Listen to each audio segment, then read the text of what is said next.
ತಿಳಿಸಿದಂತಹ ಕೆಲವು ಮಹಿಮೆಗಳನ್ನು ನಿನ್ನೆ ಕೇಳಿದ್ದೇವೆ. ಇನ್ನೊಂದು ಮಹಿಮೆಯನ್ನು ಅನೇಕ ಉಪನಿಷತ್ತುಗಳಲ್ಲಿ ಬಂದಿರುವ ಪ್ರಾಣ, ಮುಖ್ಯ ಪ್ರಾಣನೇ ಹೇಗೆ ಜೀವೋತ್ತಮ, ಸರ್ವಶ್ರೇಷ್ಠ ಅನ್ನುವುದನ್ನು ತಿಳಿಸುವಂತಹ ಉಪನಿಷತ್ತುಗಳಲ್ಲಿ ಬರುವ ಕಥೆಯನ್ನು ಸರಳವಾದ ಕನ್ನಡದ ಕನ್ನಡಿಯಲ್ಲಿ ಶ್ರೀಪಾದರಾಜರು ಬಹಳ ಸುಂದರವಾಗಿ ಸಂಗ್ರಹ ಮಾಡಿದ್ದಾರೆ. ಕರಣಾಭಿಮಾನಿ ಸುರರು ದೇಹವ ಬಿಡಲು ಕುರುಡ ಕಿವುಡ ಮೂಕನೆಂದೆನಿಸುವ ಪರಮ ಮುಖ್ಯ ಪ್ರಾಣ ತೊಲಗಲ ದೇಹವನು ಅರಿತು ಪೆಣನೆಂದು ಪೇಳ್ವರು ಬುಧ ಜನ. ಹಿಂದೊಮ್ಮೆ ದೇವತೆಗಳಲ್ಲಿ ಒಂದು ಸ್ಪರ್ಧೆ ಉಂಟಾಯ್ತಂತೆ. ನಾನು ಶ್ರೇಷ್ಠ ಅಂತ ಒಂದು ಸ್ಪರ್ಧೆ ಉಂಟಾಯಿತು. ಬ್ರಹ್ಮದೇವರಲ್ಲಿ ಹೋಗಿ ಕೇಳಿದರು, ನಾನು ಶ್ರೇಷ್ಠ ಅಂತ ನಮ್ಮಲ್ಲಿ ಒಂದು ಸ್ಪರ್ಧೆ ಏರ್ಪಾಡಾಗಿದೆ, ನಮ್ಮಲ್ಲಿ ಯಾರು ಶ್ರೇಷ್ಠ ನೀವು ಹೇಳ್ರಿ ಅಂತ ಬ್ರಹ್ಮದೇವರ ಹತ್ರ ಕೇಳಿದರು. ಅದಕ್ಕೆ ಬ್ರಹ್ಮದೇವರು ಅಲ್ಲಿಂದ ಮುಂದೆ ನಾರಾಯಣನಲ್ಲಿ ಹೋದರು. ಭಗವಂತ ಅವರಿಗೆ ಒಂದು ತೀರ್ಪು ಕೊಟ್ಟ. ಏನಂತಂದರೆ, ನಿಮ್ಮಲ್ಲಿ ಈ ದೇಹದಿಂದ ಯಾರು ಹೊರಗೆ ಹೋದರೆ ಈ ದೇಹ ನಿಲ್ಲಲಾಗದೆ ಕುಸಿದು ಬೀಳುತ್ತೋ, ಹೆಣ ಅಂತ ಅನಿಸಿಕೊಳ್ಳುತ್ತೋ, ಯಾರ ಒಬ್ಬರ ಪ್ರವೇಶದಿಂದ ನಿಮ್ಮ ದೇಹ ಚೈತನ್ಯ ಭರಿತವಾಗಿ ಎದ್ದು ನಿಲ್ತದೆಯೋ ಅವರು ನಿಮ್ಮಲ್ಲಿ ಶ್ರೇಷ್ಠ ಅಂತ ನಾರಾಯಣ ತೀರ್ಪು ಕೊಟ್ಟ. ಯಾರು ದೇಹದಿಂದ ಹೊರಗೆ ಹೋಗೋದರಿಂದ ದೇಹ ನಿಶ್ಚೈತನ್ಯವಾಗಿ ಕುಸಿದು ಬಿಡುತ್ತೋ, ಯಾರ ಒಬ್ಬರ ಪ್ರವೇಶದಿಂದ ಈ ದೇಹ ಚೈತನ್ಯ ಭರಿತವಾಗಿ ಎದ್ದು ನಿಲ್ತದೆಯೋ ಅವರು ನಿಮ್ಮಲ್ಲಿ ಶ್ರೇಷ್ಠ. ಹಾಗೆ ಅಂತ ನಾರಾಯಣ ತೀರ್ಪು ಕೊಟ್ಟು ಅವರಿಗೆ ಪರೀಕ್ಷೆಗೆ ಒಂದು ದೇಹವನ್ನು ಕೊಟ್ಟಿದ್ದಾನೆ. ಈ ದೇಹದಲ್ಲಿ ಪರೀಕ್ಷೆ ಮಾಡ್ರಿ ಅಂತ. ಆಗ ಕಣ್ಣಿನ ಅಭಿಮಾನಿ ದೇವತೆ ಹೊರಗೆ ಹೋಗಿದ್ದಾನೆ. ಕಣ್ಣಿನ ಅಭಿಮಾನಿ ದೇವತೆ ಹೊರಗೆ ಹೋದರೆ ಕುರುಡ ಅಂತ ಕರೆದರೆ ಹೊರತು ಸತ್ತ ಅಂತ ಯಾರೂ ವ್ಯವಹಾರ ಮಾಡಲಿಲ್ಲ. ಎಲ್ಲ ಹೆಣ್ಮಕ್ಳು ಧೈರ್ಯವಾಗಿ ಓಡಾಡಲಿಕ್ಕೆ ಅವಕಾಶ ಆಯಿತು. ಅನಂತರ ಕಿವಿಯ ದೇವತೆ, ನಾನಿಲ್ಲದೆ ಹೋದರೆ ಇವನ ಜೀವನ ಏನು ನಡೆಯುತ್ತೆ ನೋಡೋಣ ಅಂತ ಕಿವಿಯ ದೇವತೆ ಹೊರಗೆ ಹೋದ. ಕಿವುಡ ಆದ. ಎಲ್ಲರೂ ಏನು ಬೇಕಾದ್ರೆ ಧೈರ್ಯವಾಗಿ ಮಾತಾಡ್ಕೋಬಹುದು, ಕೇಳಿಸ್ತಾ ಇರಲಿಲ್ಲ ಇವನಿಗೆ. ಸತ್ತ ಅಂತ ಕರೀಲಿಲ್ಲ, ಕಿವುಡ ಅಂತ ಕರೆದರು. ನಾಲಿಗೆಯಲ್ಲಿ ಮಾತನಾಡಿಸುವ ಇಂದ್ರಿಯದ ದೇವತೆ ಇದ್ದಾನೆ. ಆ ದೇವತೆ ತನ್ನನ್ನು ಈ ದೇಹದ ನಾಲಿಗೆಯಿಂದ ಹೊರಗೆ ಹೋದಾಗ ಮೂಕ ಅಂತ ಕರೆದರೆ ಹೊರತು ಸತ್ತ ಅಂತ ವ್ಯವಹಾರ ಮಾಡಲಿಲ್ಲ. ಹೀಗೆ ಒಂದೊಂದು ಅವಯವಗಳ ಇಂದ್ರಿಯಗಳ ದೇವತೆಗಳೆಲ್ಲ ಹೊರಗೆ ಹೋದರೂ ಕೂಡ ಸತ್ತ ಅಂತ ಯಾರೂ ವ್ಯವಹಾರ ಮಾಡಲಿಲ್ಲ. ಅದನ್ನೇ ಶ್ರೀಪಾದರಾದರು ಕರಣಾಭಿಮಾನಿ ಸುರರು, ಕರಣ ಅಂದರೆ ಇಂದ್ರಿಯಗಳು, ಕರಣ ಅಭಿಮಾನಿ ಇಂದ್ರಿಯದ ದೇವತೆಗಳು ಸುರರು ದೇಹವ ಬಿಡಲು ಕುರುಡ ಕಿವುಡ ಮೂಕನೆಂದೆನಿಸುವ. ಆದರೆ ಎಲ್ಲ ದೇವತೆಗಳು ಬಿಟ್ಟು ಹೋದರೂ ಕೂಡ ದೇಹದ ಒಳಗೆ ಪ್ರಾಣದೇವರು ಕೂತ್ಕೊಂಡಿದ್ರು. ಅಲ್ಲಿ ತನಕ ಯಾವ ಇಂದ್ರಿಯದ ದೇವತೆ ಹೊರಗೆ ಹೋದರೂ ಕೂಡ ಸತ್ತ ಅಂತ ವ್ಯವಹಾರ ಮಾಡ್ತಾ ಇರಲಿಲ್ಲ. ಒಂದೊಂದು ಅಂಗವಿಕಲ ಅಂತ ಕರೀತಾ ಇದ್ರು.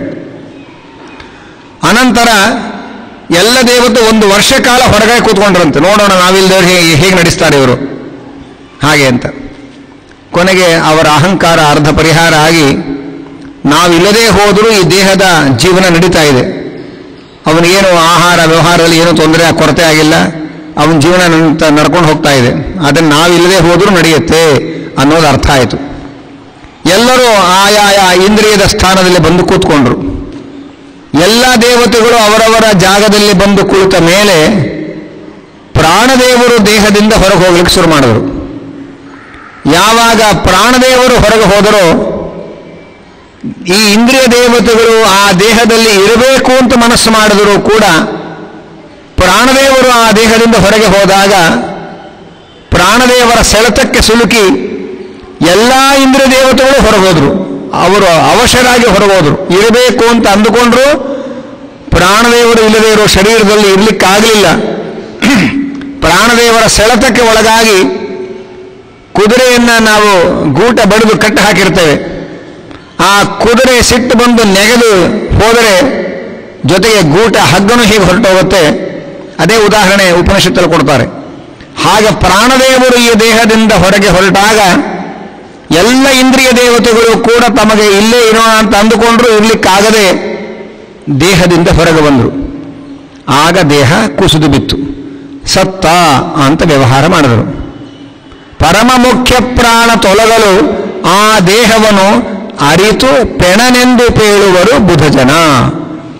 ಪರಮ ಮುಖ್ಯ ಪ್ರಾಣ, ಜೀವೋತ್ತಮನಾದ ಮುಖ್ಯ ಪ್ರಾಣ ಹೊರಟ ಮೇಲೆ ದೇವರು ಇರ್ತಾನೆ, ನಲ್ಲಿ ಅವನು ಹೊರಟು ಬಿಡ್ತಾನೆ. ಪರಮ ಮುಖ್ಯ ಪ್ರಾಣ ತೊಲಗಲು ಆ ದೇಹವನ್ನು ಅರಿತು ಪೆಣನೆಂದು ಪೇಳುವರು ಬುಧಜನ. ಶ್ರೀಪಾದರಾದರು ಇಲ್ಲಿ ಹಾಕಿರೋ ಪದಗಳ ಕಡೆ ನಾವು ಗಮನ ಹರಿಸಬೇಕು. ಪ್ರಾಣ ಹೋದ ಮೇಲೆ ಅದನ್ನು ಹೆಣ ಅಂತ ಹೇಳಕ್ಕೆ ಎಂಥ ದಡ್ಡನಿಗೂ ಅರ್ಥ ಆಗತ್ತೆ. ಪೆಣನೆಂದು ಪೇಳುವರು ಬುಧಜನ ಅಂತಂದ್ರು. ಬುಧಜನ ಅಂದರೆ ಜ್ಞಾನಿಗಳು ಅಂತ ಅರ್ಥ. ಪ್ರಾಣ ಹೋದ ಮೇಲೆ ಈ ದೇಹ ಹೆಣ ಆಯಿತು ಅಂತ ಹೇಳೋದಕ್ಕೆ ಬುಧಜನರೇ ಬರಬೇಕೇನು, ಜ್ಞಾನಿಗಳೇ ಬರಬೇಕೇನು? ಅಜ್ಞಾನಿಗೂ ಅರ್ಥವಾಗತ್ತೆ. ಯಾಕೆ ಈ ಪದವನ್ನು ಹಾಕಿದ್ರು ಶ್ರೀಪಾದರಾದರು? ಹಾಗೆ ಅಂತಂದರೆ ಪ್ರಾಣ ಹೋದದ್ರಿಂದ ಸತ್ತ ಅಂತ ಎಲ್ರಿಗೂ ಅರ್ಥ ಆಗತ್ತೆ. ಆದರೆ ಎಲ್ಲ ದೇವತೆಗಳು ಆ ದೇಹದಲ್ಲಿ ಇರಬೇಕು ಅಂತ ಇದ್ದರೂ ಪ್ರಾಣದೇವರು ಒಬ್ಬರು ಹೊರಟಾಗ ಎಲ್ಲ ದೇವತೆಗಳು ಹೊರಟು ಬಿಡ್ತಾರೆ, ಒಳಗೆ ಯಾರಿಗೂ ಇರಕ್ಕಾಗಲ್ಲ.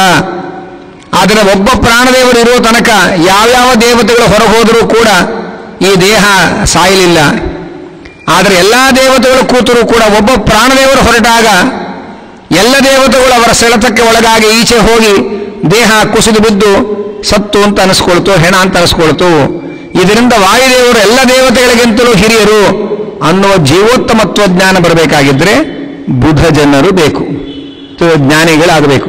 ಸಾಮಾನ್ಯ ಜನರಿಗೆ ಪ್ರಾಣವಾಯು ಹೋಯಿತು, ಜಡವಾದ ಪ್ರಾಣವಾಯು ಹೊರಗೆ ಹೋಯಿತು, ಸತ್ತ ಅಂತ ಇಷ್ಟೇ ತಿಳ್ಕೊಳ್ತಾರೆ.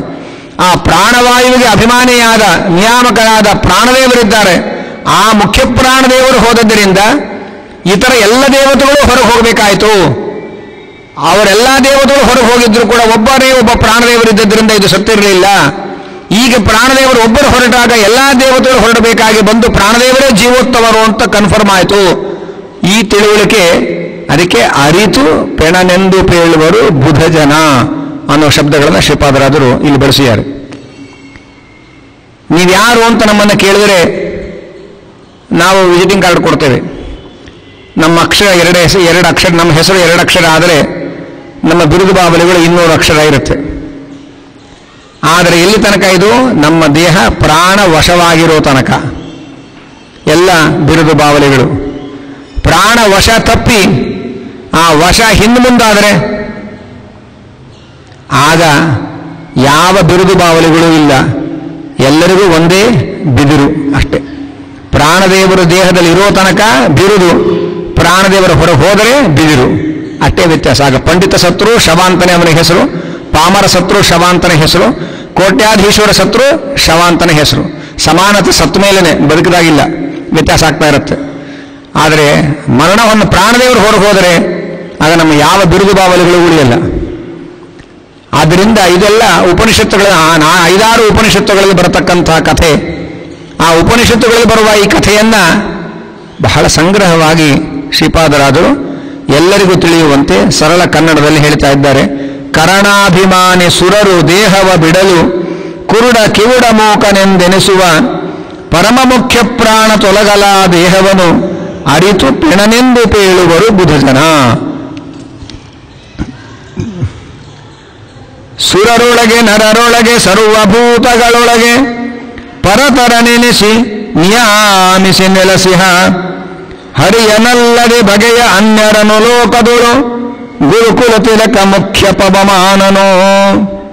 ಸುರರೊಳಗೆ ನರರೊಳಗೆ ಸರ್ವಭೂತಗಳೊಳಗೆ ಪರತರ ನೆನೆಸಿ ನಿಯಾಮಿಸಿ ನೆಲಸಿಹ. ಆ ಪ್ರಾಣದೇವರು ಕೇವಲ ಮನುಷ್ಯರ ಒಳಗೆ ನಿಂತು ಪ್ರೇರಣೆ ಮಾಡೋರಲ್ಲ, ಅವರು ಸುರರೊಳಗೆ ಎಲ್ಲ ದೇವತೆಗಳ ಒಳಗೂ ಕೂಡ ಪ್ರಾಣದೇವರು ನಿಂತು ವ್ಯವಹಾರ ಮಾಡ್ತಾರೆ. ಒಂದು ಕಡೆ ಉಪನಿಷತ್ ಭಾಷೆಯಲ್ಲಿ ಹೇಳ್ತಾರೆ, ಮಗು ಹುಟ್ಟಿ 6 ತಿಂಗಳ ತನಕ ಎಲ್ಲ ಇಂದ್ರಿಯಗಳ ಕೆಲಸವನ್ನು ಒಬ್ಬ ಪ್ರಾಣದೇವರು ಈ ಮಗುವಿನ ದೇಹದಲ್ಲಿ ಇದ್ಕೊಂಡು ನಡೆಸ್ತಾ ಇರ್ತಾರೆ. ಆಮೇಲೆ ಬೇರೆ ಬೇರೆ ದೇವತೆಗಳು ಬಂದು ಸೇರ್ಕೊಳ್ತಾರೆ ಅನ್ನುವಂಥ ಒಂದು ಮಾತನ್ನ ಉಪನಿಷತ್ ಭಾಷೆಯಲ್ಲಿ ಹೇಳ್ತಾರೆ. ಹಾಗಾಗಿ ಎಲ್ಲ ಇಂದ್ರಿಯ ದೇವತೆಗಳಿಗೂ ತಮ್ಮ ತಮ್ಮ ಅಧೀನದಲ್ಲಿರುವ ಇಂದ್ರಿಯಗಳನ್ನು ಪ್ರೇರಣೆ ಮಾಡಲಿಕ್ಕೆ ಶಕ್ತಿ ಕೊಡೋರೇ ಪ್ರಾಣದೇವರು. ಅದಕ್ಕೆ ಅವರಿಗೆ ಮುಖ್ಯ ಪ್ರಾಣ ಅಂತ ಹೆಸರು. ಯಾಕೆಂದ್ರೆ ಪ್ರಾಣ ಅಂದ್ರೆ ಇದು ಎಲ್ಲ ಇಂದ್ರಿಯಗಳು ಅದರ ದೇವತೆಗಳಾಗ್ತಾರೆ. ಪ್ರಾಣ ಶಬ್ದಕ್ಕೆ ಇಂದ್ರಿಯಗಳು ಅಂತಲೂ ಅರ್ಥ ಇದೆ. ಎಲ್ಲ ಇಂದ್ರಿಯ ದೇವತೆಗಳಿಗೂ ಪ್ರಾಣ ಅಂತ ಹೆಸರಿದೆ. ಪ್ರಾಣದೇವರು, ವಾಯುದೇವರು ಇವರೆಲ್ಲ ಪ್ರಾಣ ಆದರೆ ಅವರು ಮುಖ್ಯ ಪ್ರಾಣ, ಇವರೆಲ್ಲರಿಗಿಂತಲೂ ಶ್ರೇಷ್ಠರಾದವರು. ಪರಮಾತ್ಮ ಅವನು ಪರಮ ಮುಖ್ಯ ಪ್ರಾಣ, ಅವನು ಪ್ರಾಣದೇವರಿಗೂ ಪ್ರೇರಕ ಅವನು. ಹೀಗೆ ಆ ಎಲ್ಲ ದೇವತೆಗಳು ಶರೀರದಲ್ಲಿ ಇದ್ದರೂ ಒಬ್ಬ ಪ್ರಾಣದೇವರ ನಿರ್ಗಮನದಿಂದ ಶರೀರ ಕುಸಿದು ಹೋಯಿತು. ಆದರೆ ಅಲ್ಲಿಗೆ ಸ್ಪರ್ಧೆ ಮುಗಿದಿಲ್ಲ. ಸ್ಪರ್ಧೆಯ ಇನ್ನೊಂದು ಭಾಗ ಇದೆ. ಯಾರ ಪ್ರವೇಶದಿಂದ ದೇಹ ಎದ್ದು ನಿಲ್ಲತ್ತೋ ಅವರು ಜೀವೋತ್ತಮರು, ನಿಮ್ಮಲ್ಲಿ ಉತ್ತಮರು ಅಂತ ಹೇಳಿದ್ದಾರೆ. ಆ ಸ್ಪರ್ಧೆ ನಡೆಯಿತು. ಎಲ್ಲ ಇಂದ್ರಿಯ ದೇವತೆಗಳನ್ನು ಕೂಡ ಹೊರಗೆ ನಿಲ್ಲಿಸಿ ಒಬ್ಬರೇ ಒಬ್ಬ ಪ್ರಾಣದೇವರ ಒಳಗೆ ಪ್ರವೇಶ ಮಾಡಿದರು. ಯಾಕೆಂದ್ರೆ ಎಲ್ಲ ದೇವತೆಗಳ ಜೊತೆಯಲ್ಲಿ ಪ್ರವೇಶ ಮಾಡಿದರೆ ಯಾರ ಪ್ರವೇಶದಿಂದ ದೇಹ ಎದ್ದು ನಿಂತುಕೊಳ್ತು ಗೊತ್ತಾಗಲ್ಲ. ಮಹಾದ್ವಾರದಿಂದ 10 ಜನ ಒಳಗೆ ಬಂದಾಗ ನಾವು ಎದ್ದು ನಿಂತರೆ ನಾವು ಯಾರೇ ಎದ್ದು ನಿಂತಿದ್ದು ಅಂತ ಕನ್ಫ್ಯೂಸ್ ಆಗ್ಬಿಡುತ್ತೆ. ಒಬ್ಬರೇ ಬಂದಾಗ ಎದ್ದು ನಿಂತರೆ ಅವರೇ ನಿಂತಿದ್ದು ಅಂತ ಗೊತ್ತಾಗುತ್ತೆ. ಹಾಗೆ ಪ್ರಾಣದೇವರು ಎಲ್ಲ ದೇವತೆಗಳನ್ನು ಹೊರಗೆ ನಿಲ್ಲಿಸಿ ಒಬ್ಬರೇ ಒಬ್ಬ ಪ್ರಾಣದೇವರು ಈ ದೇಹದ ಒಳಗೆ ಪ್ರವೇಶ ಮಾಡಿದರು. ಒಬ್ಬ ಪ್ರಾಣದೇವರ ಪ್ರವೇಶದಿಂದ ಈ ದೇಹ ಚೈತನ್ಯಶೀಲವಾಗಿ ಎದ್ದು ನಿಂತುಕೊಳ್ತು, ಬದುಕಿದ ಅಂತ ಜನ ಕರೀಲಿಕ್ಕೆ ಶುರು ಮಾಡಿದ್ರು. ಹೀಗೆ ಒಬ್ಬ ಪ್ರಾಣದೇವರ ನಿರ್ಗಮನದಿಂದ ಸತ್ತ ಅಂತ ಅನಿಸಿಕೊಂಡ, ಒಬ್ಬ ಪ್ರಾಣದೇವರ ಪ್ರವೇಶದಿಂದ ಬದುಕಿದ ಅಂತ ಅನಿಸಿಕೊಂಡ. ಇನ್ನೆಲ್ಲ ದೇವತೆಗಳು ಇದ್ದರೂ ಅವರು ಕೆಲಸ ಮಾಡಕ್ಕೆ ಸಾಧ್ಯವಾಗ್ತಾ ಇಲ್ಲ, ಅವರು ಹೊರಹೋಗಿದ್ದಾರೆ. ಆದ್ದರಿಂದ ಎಲ್ಲ ಇಂದ್ರಿಯ ದೇವತೆಗಳಿಗಿಂತಲೂ ಪ್ರಾಣದೇವರು ಶ್ರೇಷ್ಠ ಅನ್ನುವುದನ್ನು ಸ್ಪರ್ಧೆಗೆ ಒಳಪಡಿಸಿ ದೇವತೆಗಳಿಗೆ ಮನವರಿಕೆ ಮಾಡಿಸಿದ ಪರಮಾತ್ಮ ಅನ್ನುವುದನ್ನು ಉಪನಿಷತ್ತಲ್ಲಿ ಹೇಳೋದನ್ನು ಬಹಳ ಸರಳವಾಗಿ ಇಲ್ಲಿ ತಿಳಿಸ್ತಾ ಇದ್ದಾರೆ. ಹಾಗೆ ಮುಂದೆ ಆ ಪ್ರಾಣದೇವರು ಸುರರೊಳಗೆ ಎಲ್ಲ ದೇವತೆಗಳ ಒಳಗೂ ಅವರು ನಿಯಾಮಕರು, ನರರೊಳಗೆ ಎಲ್ಲ ಮನುಷ್ಯರ ಒಳಗೂ ಅವರು ನಿಯಾಮಕರು, ಮತ್ತು ಸರ್ವಭೂತಗಳೊಳಗೆ ಪ್ರತಿಯೊಂದು ಪಶು ಪಕ್ಷಿ ಪ್ರಾಣಿಗಳು, ಜಡ ಪದಾರ್ಥಗಳಿರಬಹುದು, ಎಲ್ಲ ಪಶು ಪಕ್ಷಿ ಪ್ರಾಣಿಗಳಿರಬಹುದು, ಪ್ರತಿಯೊಂದು ಜೀವರಾಶಿಯೂ ಕೂಡ ಆ ಪ್ರಾಣದೇವರಿಂದಲೇ ಉಸಿರಾಡ್ತಾ ಇರೋದು, ಪ್ರಾಣದೇವರ ಪ್ರೇರಣೆಯಿಂದಲೇ ಬದುಕಿರೋದು. ಹಾಗಾಗಿ ಎಲ್ಲರಿಗೂ ಕೂಡ ಎಲ್ಲ ದೇವತೆಗಳ ಒಳಗೆ, ಎಲ್ಲ ಮನುಷ್ಯರ ಒಳಗೆ, ಎಲ್ಲ ಪಶು ಪಕ್ಷಿ ಪ್ರಾಣಿಗಳ ಒಳಗೆ ಎಲ್ಲರೊಳಗೂ ಕೂಡ ನಿಯಾಮಕರಾಗಿದ್ದಾರೆ. ಎಲ್ಲರೊಳಗೂ ಎಲ್ಲ ದೇವತೆಗಳು ಇದ್ದಾರೆ, ಬೇರೆ ಬೇರೆ ಇಂದ್ರಿಯ ದೇವತೆಗಳೆಲ್ಲ ಇದ್ದಾರೆ. ಆದರೂ ಪರತರ ನೆನೆಸಿ ಇತರ ಎಲ್ಲ ಇಂದ್ರಿಯಾಭಿಮಾನಿ ದೇವತೆಗಳಿಗಿಂತಲೂ ಶ್ರೇಷ್ಠ ಅಂತ ಅನಿಸಿಕೊಂಡು ಎಲ್ಲ ದೇವತೆಗಳೊಳಗೆ, ಮನುಷ್ಯರೊಳಗೆ, ಸರ್ವಭೂತಗಳೊಳಗೆ ಪರತರ ನೆನೆಸಿ ನಿಯಾಮಿಸಿ ನೆಲೆಸಿಹ. ಆ ಇತರ ಎಲ್ಲ ಇಂದ್ರಿಯ ದೇವತೆಗಳಿಗಿಂತಲೂ ಶ್ರೇಷ್ಠನಾಗಿ ನಿಯಾಮಕನಾಗಿ ಅಲ್ಲಿ ವಾಸ ಮಾಡಿದ್ದಾನೆ ಅನ್ನೋದನ್ನು ತಿಳಿಸ್ತಾ ಇದ್ದಾರೆ.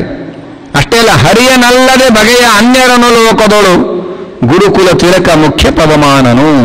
ಪರಮಾತ್ಮನಿಗೆ ಮಾತ್ರ ತಲೆಬಾಗುತ್ತಾನೆ ಹೊರತು ಇನ್ನು ಯಾರಿಗೂ ತಲೆಬಾಗುವವನಲ್ಲ, ಇನ್ನು ಯಾರಿಗೂ ಮಣಿಯುವವನಲ್ಲ.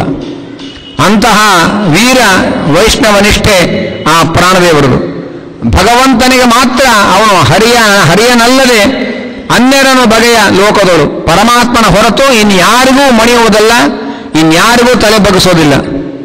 ಆ ಭಗವಂತನಿಗೂ ಜ್ಞಾನಭಕ್ತಿ ವೈರಾಗ್ಯಗಳು ಕೊಡುವಂತ ತಲೆ ಬಗ್ಗಿಸ್ತಾನೆ ಹೊರತು ನನ್ನ ಪ್ರಾಣ ಉಳಿಸುವಂತ ಭಗವಂತನಿಗೂ ತಲೆ ಬಗ್ಗಿಸಲ್ಲ. ದೇವರಲ್ಲಿ ಅವನ ಜ್ಞಾನ ಕೇಳಬೇಕು, ಅವನಲ್ಲಿ ಭಕ್ತಿ ಕೇಳಬೇಕೇ ಹೊರತು ನಮ್ಮ ಐಹಿಕ ಸ್ವಾರ್ಥಗಳನ್ನು ಕೇಳಬಾರದು ಅನ್ನುವಂತಹ ನಿಷ್ಠೆ ಅವರದು. ಹಾಗಾಗಿ ಭಗವಂತನಲ್ಲಿ ಕೇವಲ ಅವನ ಅನುಗ್ರಹಕ್ಕೋಸ್ಕರ ತಲೆ ಬಗ್ಗಿಸ್ತಾರೆ ಹೊರತು ಇನ್ಯಾವುದೋ ಲೌಕಿಕವಾದ ಅದು ಬೇಕು ಇದು ಬೇಕು ಅಂತ ಹೇಳಿ ದೇವರಿಗೆ ತಲೆ ಬಗ್ಗೋರಲ್ಲ ಅವರು. ದೇವರಿಗೊಬ್ಬರಿಗೆ ತಲೆ ಬಗ್ಗೋದು, ಅದು ಅವನ ಅನುಗ್ರಹಕ್ಕೋಸ್ಕರ ಮಾತ್ರ ತಲೆ ಬಗ್ಗಿಸ್ತಾರೆ ಹೊರತು ಇನ್ನೇನೋ ಸಣ್ಣ ಸಣ್ಣ ಪ್ರಯೋಜನಗಳನ್ನ ಅಪೇಕ್ಷೆ ಪಟ್ಟು ದೇವರ ಹತ್ರ ಹೋಗೋರಲ್ಲ ಅವರು. ಅಂತಹ ಏಕಾಂತ ಭಕ್ತರು ಆ ಪ್ರಾಣದೇವರು ಅನ್ನೋದನ್ನು ತಿಳಿಸ್ತಾ ಇದ್ದಾರೆ. ಮತ್ತು ಎಲ್ಲ ಸರ್ವಭೂತಗಳೊಳಗೆ ನಿಯಾಮಿಸಿ ನೆಲೆಸಿಹ ಅಂತಂದರೆ ಅದನ್ನು ನಾವು ಗಮನಿಸಬೇಕು. ಏನಂತಂದರೆ